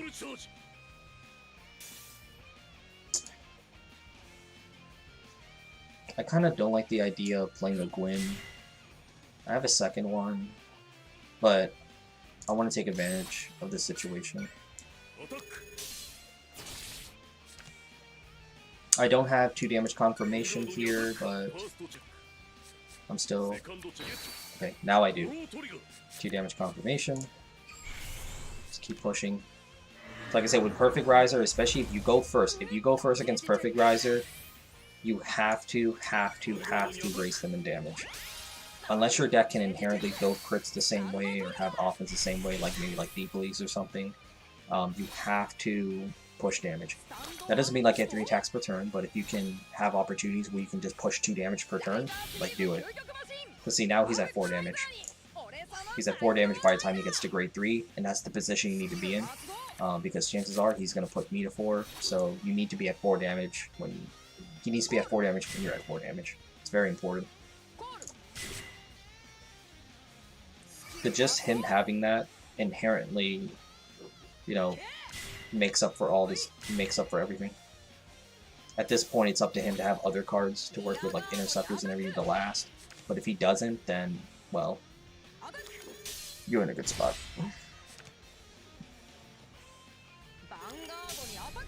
Going to 4. Hopefully I don't get a heal trigger here, because it could be super bad.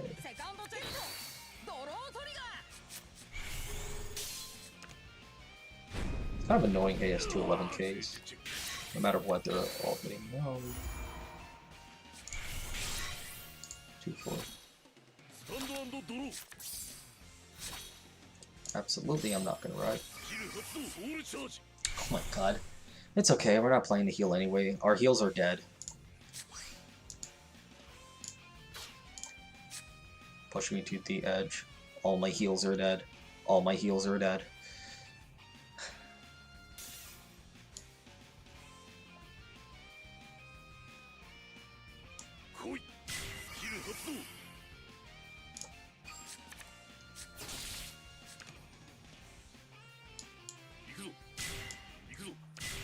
Let's take advantage that he doesn't have interceptors. Let's see if we can get a little lucky here. Try to force out Sentinels as best as possible. Good. At minimum 2 Sentinels, if not, I win.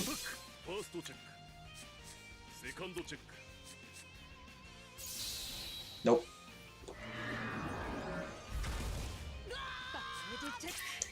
Yes, there we go. See, that's a perfect example of why you have to really take advantage of going first, because if he's at 4 damage, that's your chance to try and push him at 5 and try to force out those Sentinels. Because the tempo pushes really start at 4 damage for your opponent, because that's your opportunity to get him to 5. Hopefully things work in your favor, then you can start pushing out the Sentinels. You know, I think the first person to really make that push and then have their own Sentinels, in that exchange, you should be the one winning. So you got to take advantage of going first in that regard. Especially that the fact that Novas can't punish you for committing your field necessarily, like they can't retire boosters wise. I mean, they could swing at your interceptors. But considering I'm playing DIs, it's like I have to.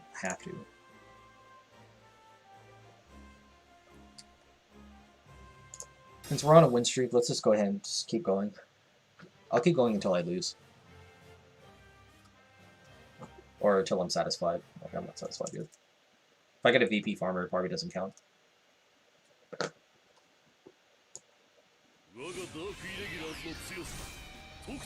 Granblue, this could be a fun. Better player or better payer? Why not both? Can't be pay to win if you play like shit.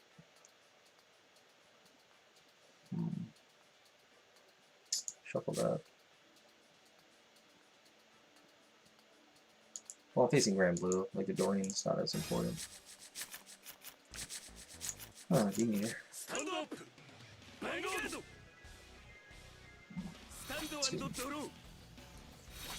think I'd want a mod in this matchup.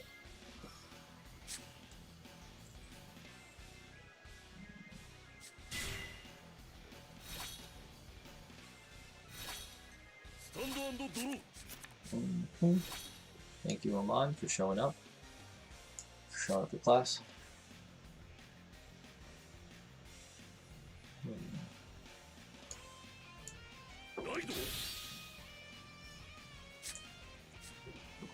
Put to the side.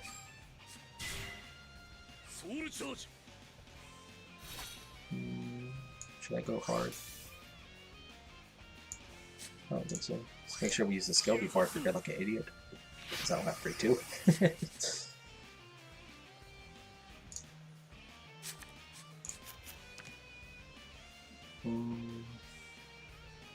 We don't have to rush right now.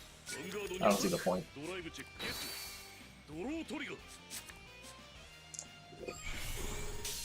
Too much risk anyway.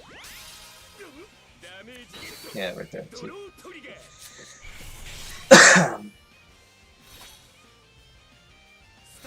Let's see if he superior rides.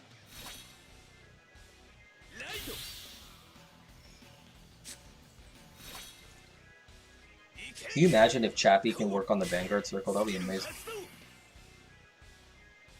I don't necessarily mind if he uses his Chappie to go for the superior ride, because that just means that that's one less night miss target.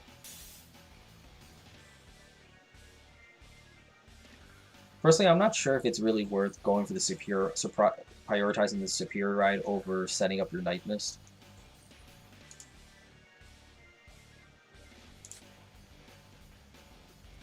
Personally, I think in the DI matchup, it's better to set up the night mist. Set up your night mists. Oh, he had one already, but regardless.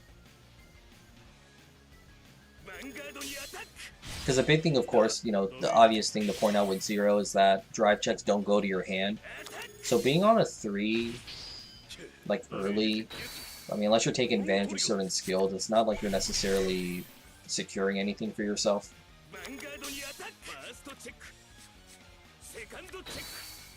I mean, you have a twin drive, and that's pretty much what it is.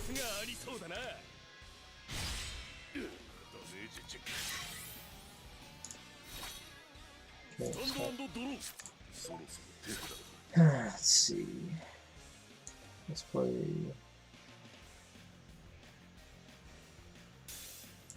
Seeger.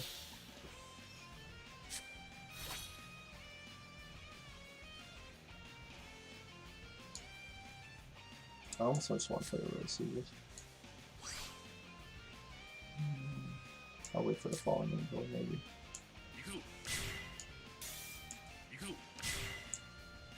This goes here, this goes here, this can go here. Pull it here, just gives me a chance to do 2 damage if I get lucky enough with triggers. Or trigger.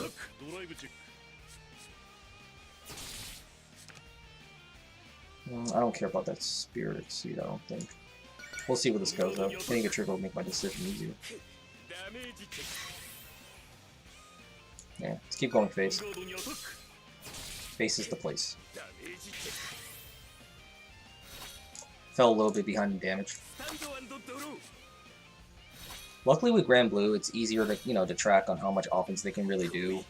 With the, I mean, barring stand triggers, you know that they're going to get 3 attacks off only. They're not going to do anything else beyond this. I mean, now he's just playing vanilla the whole time offensively.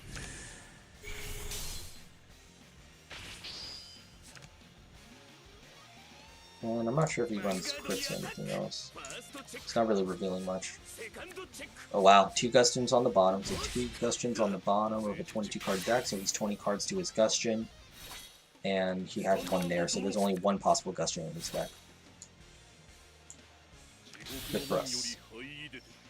Let's see, what's my soul count actually? Soul count's at 3. It's not bad. I almost want to wait so I can use Demon Eater.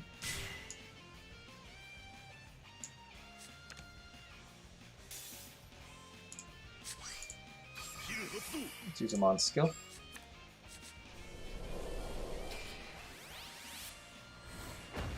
Just get rid of a card. Let me see. 1, 2, 3. I want to put a Doreen up there. I don't want to call the Demon Eater. I don't want to use... I kind of don't want to. 4... Well, I still need 6. Oh.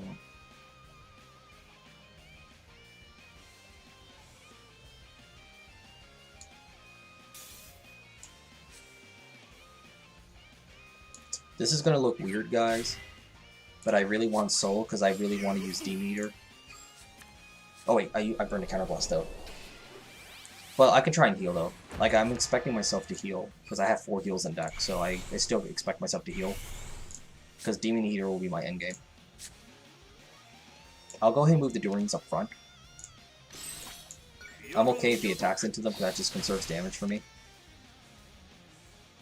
And at this point, my goal is just to wear out his field, if possible. Yeah, that's going to be our goal. Unless I can just put him to 5 damage, that would just be more ideal. Yep, see, there it is. Well, we got the 2 damage confirmation at least. I might just put him to 5. Yeah, there's no purpose in attacking that. I'll just put him to 5.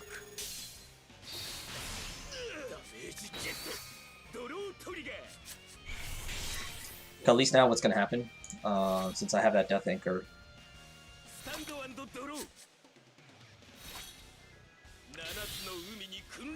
like, I don't care. This is why I really want, this is why I chose not to use the Fallen Angel. I want to get that soul in. I could ride Death Anchor if I wanted to, and just, I just need 1 more damage. 2 more damage, that is, and I can just Demon Eater him. He may just go after my Doreens. Depends. Soul count 6. You can do it. Demon Eater is very strong against this. And we already confirmed earlier that he has 2 Gustians in his stack. So we definitely want to try and play fast and get rid of him. So he only has 1 possible Gustian in his hand.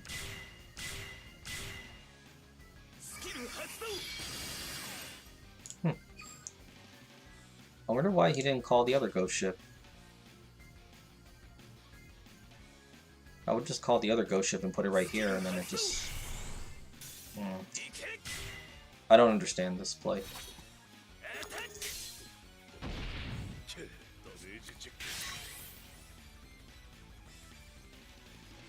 Vanguardに当たる発動。ファーストチェック。セカンドチェック。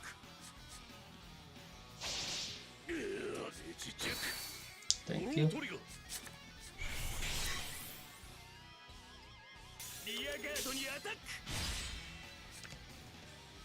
I'm at 5. Actually, I think there's a better play. Okay, especially he has 3 heals. I know for sure I want to play the Death Anchor. There's like no doubt on my mind I want to do that. But I don't think we need Demon Eater. The Demon Eater was really there because if he had 2 interceptors, but since he doesn't, that changes things. So he can only have 1 possible Sentinel in his hand, and we want to kind of secure this game because chances are he could 6 damage heal.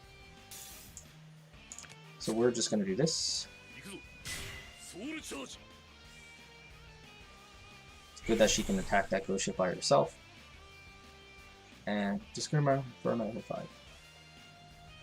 5. Yeah, so we're going to do this. We're going to swing here. I want to bait out the Sentinel in his hand if possible. If he doesn't have the Sentinel, then I do the 6 damage. If he 6 damage heals, I'm going to kill him anyway. Yep. And then 2 Sentinels he double checked earlier, and he has 1 there, so he does not have a Sentinel for this. And I'll use the skill to get the extra crit in, just to kind of secure the game because of 6 damage heal. Unless he drew into it and I'm stupid and I didn't count the stack. No, he shouldn't have. I don't think he. Yeah, he shouldn't have had it. He shouldn't have it. Yeah. 6 damage heal. No. Are you not a fan of Proto Darkness Savant? I am not a fan of him. I don't think he's needed. You already have Doreen to give you power. And Doreen can potentially hit you. So the thing to understand with Poet of Darkness Amon is that he really just becomes a 9k, which is okay on paper. But as you see, since I play Fallen Angel, it's not going to be as consistent. And like, there's really no numbers that you're hitting. There's really no numbers. I'll do one more. There's really no numbers that you are really hitting with your 9k that can hit that threshold. Because like I said, the magic number is 21.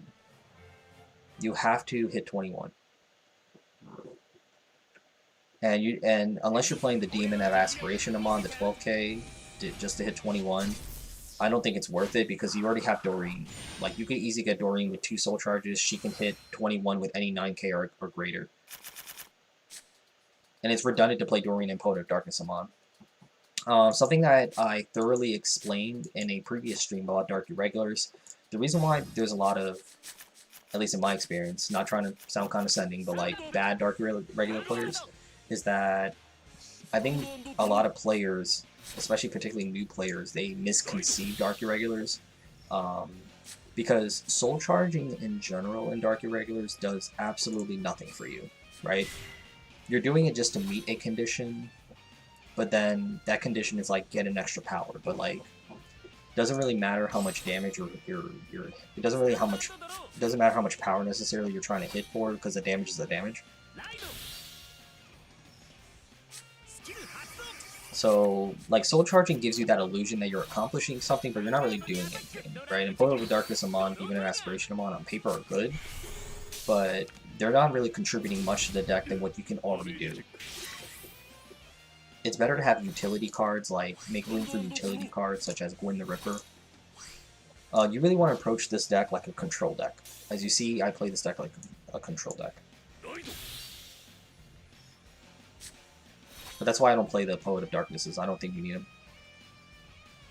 I really want to leave the starter there. Because I really want it for Amon. Now, it'll be live. It doesn't matter if it's a 23-minute video for information. People like the information. I mean, dude, if you look back at my old deck profiles, I had like 23-minute deck profiles. And I'm just glad that people appreciated them. Because it's hard, because I'm very detailed when I speak. Goodbye, Goku.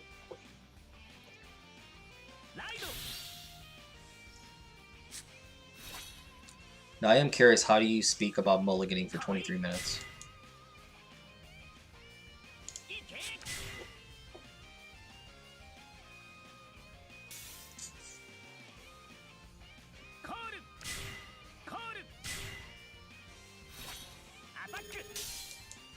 Trigger, please. Well, if I go to 3 damage, that board's gone. Well, not board, not the whole board, but... this is a tough matchup for me, so...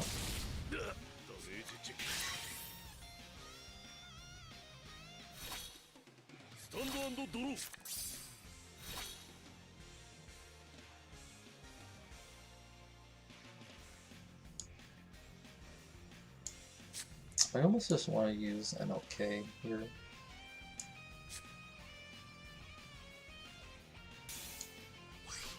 Yeah, we'll wait.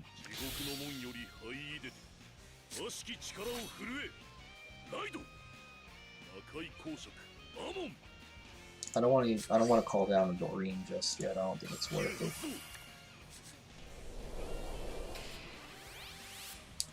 Kind of annoying I can't hit anything with Wind. I don't think I care though.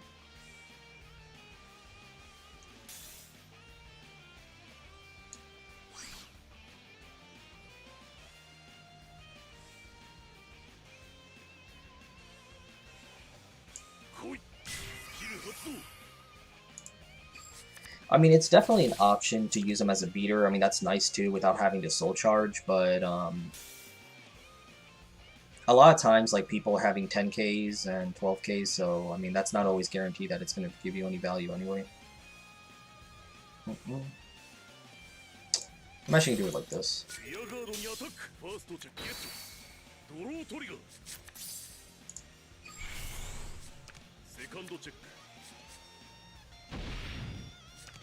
The longer videos to explain things, the better, because you're going to always have a target audience that wants that kind of information. Come on, hit a heal. Because, like, when I used to do deck profiles, I always had long videos because there's always a lot of things I want to explain beyond just what a card does, because I get annoyed. I used to get so annoyed watching a deck profile, and it's just like, I play this because of this, I play this, it's like, I play this, it does this, I play this, it does this, you work with this, you do it because you play this, like, it's, they point out, like, people, like, point out obvious shit that, like, obviously you play that, that's literally what it's designed for, but there's no in-depth explanations or tutorials or anything. Oh wow, no grade 3. And you call the Bari.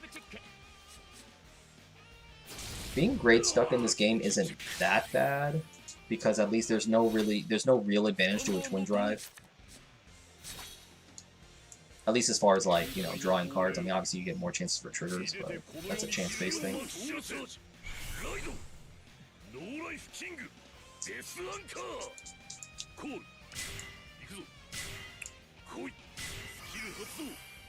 Well, since he called that down... See, I'm a little bit behind too myself. This is why I say, like, it's probably not that big a deal to be grade stuck as long as you open strong. Nice-oo, nice-oo. No trigger, please. Heal is dead at least. I mean, for all you know, I'm probably dead.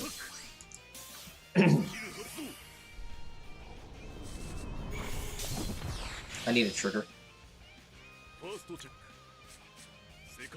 Yes! Does he have the PG? Probably has one. Yeah, there you go. I figured he'd have at least one. Still in a bad spot for me. He had a very strong opening.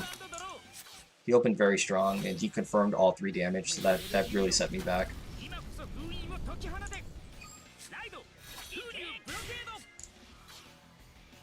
Oh wow, this comes down to a trigger, I think. Ah, that sucks.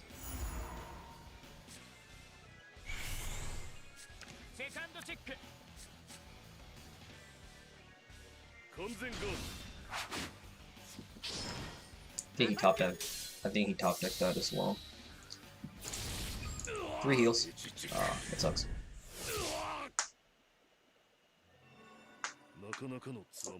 Oh well, it happens.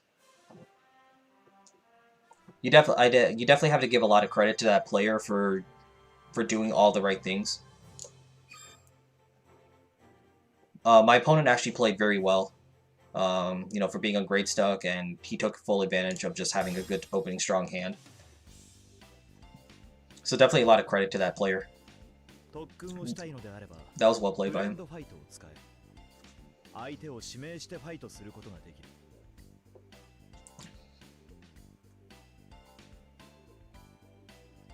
Well, I gave, well, Buddha, the reason why I gave a lot of in-depth analysis for Jewel Knights is because I really thoroughly enjoyed Jewel Knights.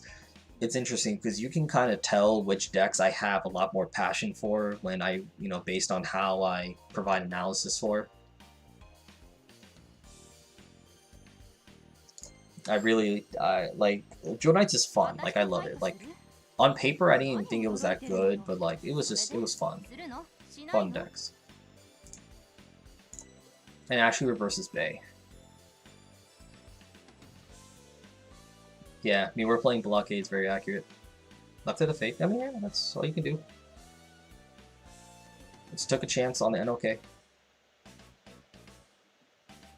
Like, if he didn't have the Blockade, if he did not have that Blockade, you know, I was able to secure that. I'd be able to secure that game, but, you know, it happens. Someone wanted to see my Kagero. I'll brief you guys a little bit on where my decks are at right now. I should name these actually. Let me just name these. But even though I can see the starter, but like I like naming stuff. Amber Dragon. This is my Amber Dragons. Straightforward. I made a few changes. I actually cut down on the dual axe because I realized it wasn't really necessary to run them at 4, just so I can make sure I had room for blockades, just 2 blockades. It just makes for a good finisher, good endgame.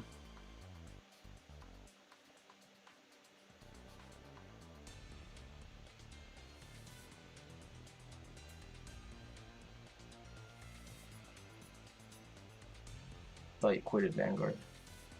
Oh, you mean quit? Sorry, I didn't mean to be grammar Nazi. No, I never quit Vanguard. I just stopped posting videos. Yeah, it's a pretty straightforward build. I like this build. That waterfall really stands out because he's blue in a sea of red, so that kind of annoys me. That's almost why I don't want to play waterfall. Kind of a stupid reason. This is good stuff, Kagero. Let's just name this accordingly. Good stuff. Good stuff, Kagero.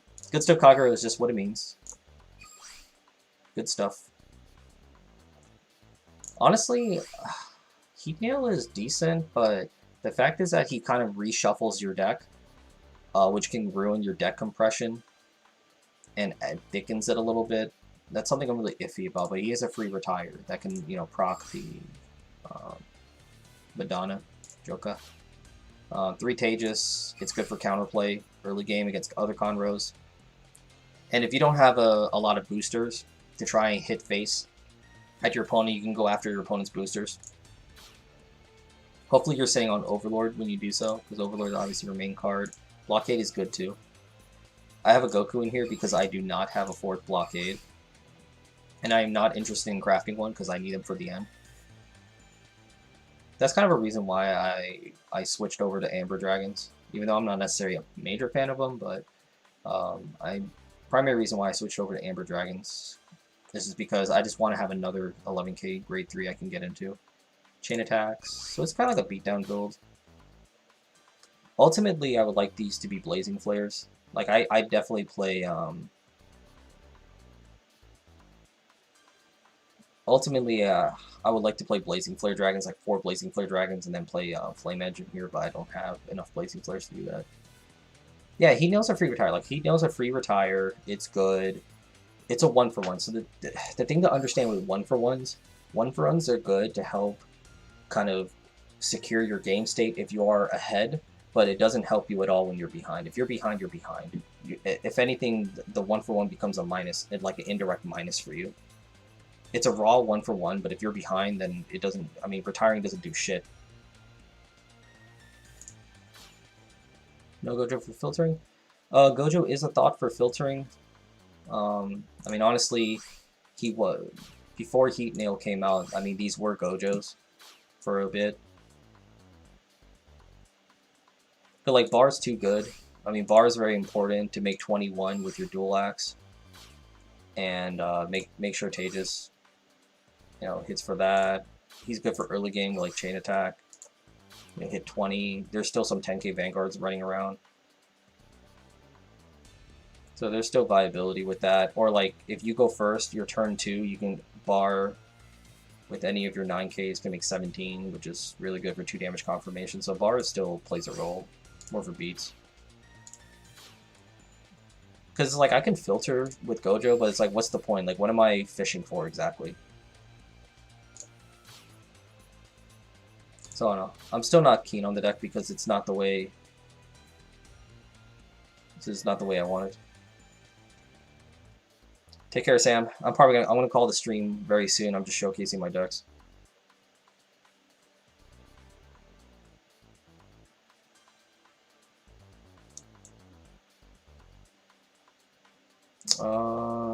That's pretty much it. I'm not really into Blau. Honestly, I'm not really feeling Blaus.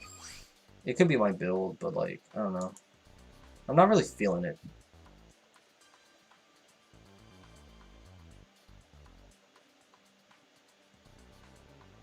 Like, I had my fun playing with Blaus in real life, but it's like, I don't know.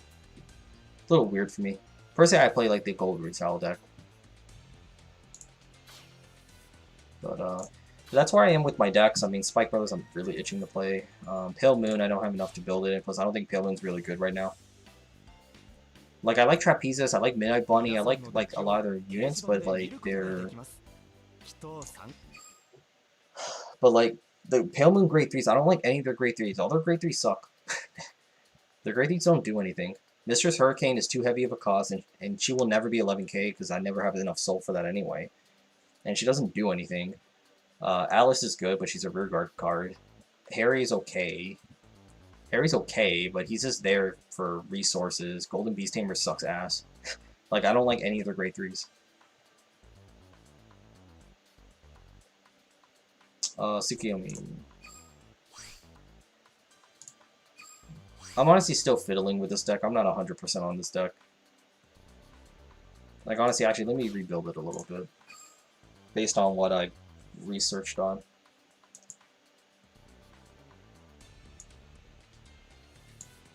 Yeah, I have 5 stands. 5 stands, 4 draw, 4 heal.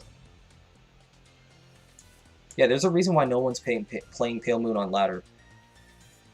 I faced, I think, like 2 Pale Moon on ladder throughout this whole season, and I, like, demolished them. Like, I'm not trying to sound, like, mean or anything or condescending with Pale Moon. It's just that they need a better Grade 3. They don't, like, they don't do anything. And right now it's a little awkward because the best play that they have is going Midnight Bunny into Trapezes to kind of reset a column. But if you can't even get that set up, you don't really do anything. Yeah, and that's the biggest thing. That was the biggest nerf. Like, Alice and Mirror Diamond have to hit Vanguard. I didn't even realize that. Because before, all they have to do is hit Vanguard, but they have to hit Vanguard. So that's a huge minus. Because it's like, where's your end game? Like, where's your end game? It sucks.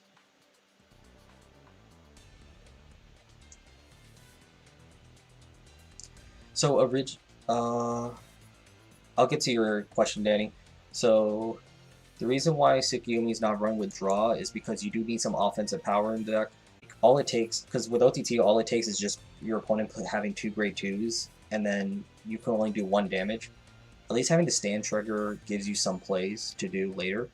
And there's enough targets in the deck to be able to attack unboosted with 12Ks, you know, great Tsukiyomi's 11K, and then, you know, any of your grade 3s. And with the amount of drawing you have in your deck, you will have a booster, because ideally you need a booster. You need to actually have a full column to have the highest effect of a stand trigger. Some people play crits. Some people do play crits, you know, just to have some offense. I think either or is fine. Stand triggers, I think, are just more, you know, as long as you have the field for it, they take the most advantage out of it, because, you know, being able to pick off a card and then restand and hit for the damage anyway is really good. I don't know how much I like this card. This card, like, this deck is, I just kind of slapped this deck together. This deck is built under the assumption that you get the ride chain off, and you get the soul, but I don't really have any backup plans except just ride CEO and pray. Because if anything, I may cut down on this card. And from Red Eye.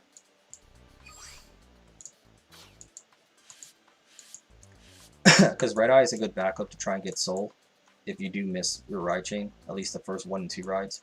And plus, it's another way to kind of manipulate the top deck to get to your stack. I'll probably cut 1 Cocoa to play 4th Red Eye. 4th Red Eye is just too good of a card.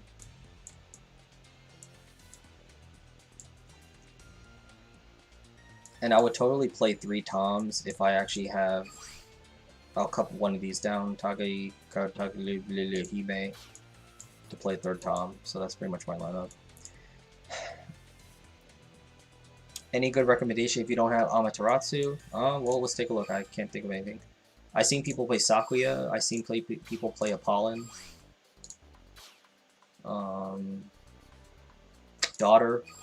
Daughter's good, because if you miss the ride chain, and you can kind of play Daughter stall, which is pretty effective.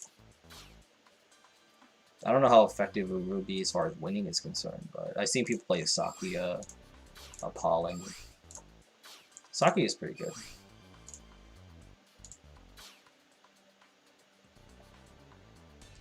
CEO, I say, is kind of ideal, though, personally, because if you can get the 1 and 2 ride chain off, but if you miss the 3, it's not really the end of the world, because CEO will kind of help you get to your stack faster anyway.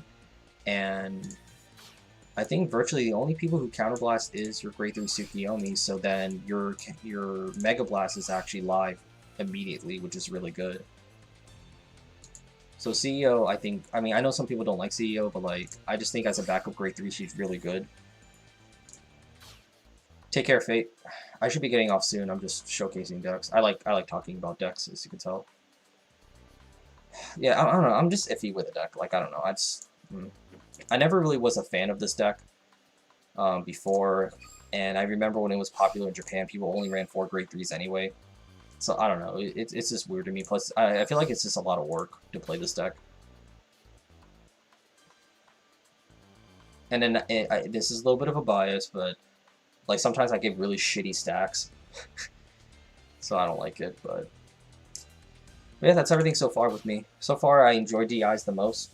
Kagero, I'd like to switch between both of them, and I like to play a Pollen Cycle for my OTT. I'm trying to maybe figure out a way to play Imperial Daughter with it, but I don't know. Imperial Daughter is weird. But the thing with Imperial Daughter, it takes too long to win if you really are focusing on that, and I kind of don't like that. You know, ranking, you should try and just win quickly, not try to stall out. It's just a waste of time.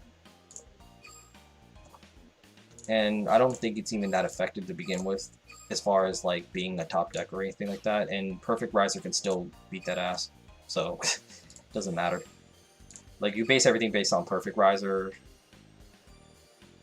Like the most common decks like Perfect Riser, Amber Dragons. So let's do this. Prepare for something random.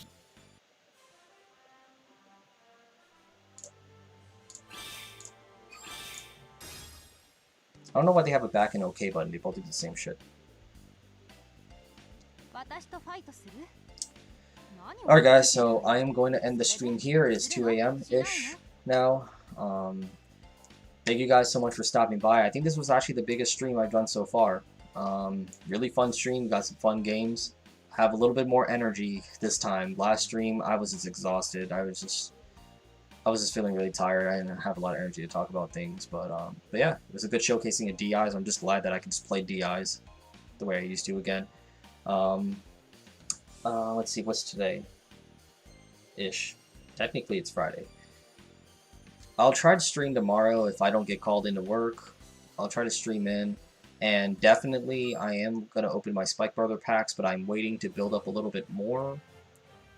Hopefully I can get to 5,000 soon. I mean, I really want to crack these open. I may just do it at like 30 packs and say fuck it. I'll do that. But again, follow all my social medias. Once I get everything together, I'll plug them in on my streams, and then I'll try to schedule ahead of time to do pack openings, because I can't wait till the last day of the event, because I got to build up the shit anyway, because knowing me, I'll pull that. But anyways, guys, I'll probably be back tomorrow. For sure, Saturday and Sunday, I want to stream. I'll try back tomorrow. It depends on how I'm feeling tomorrow. But yeah, but that's it, guys. Thank you guys so much for stopping by, and you guys have a good night.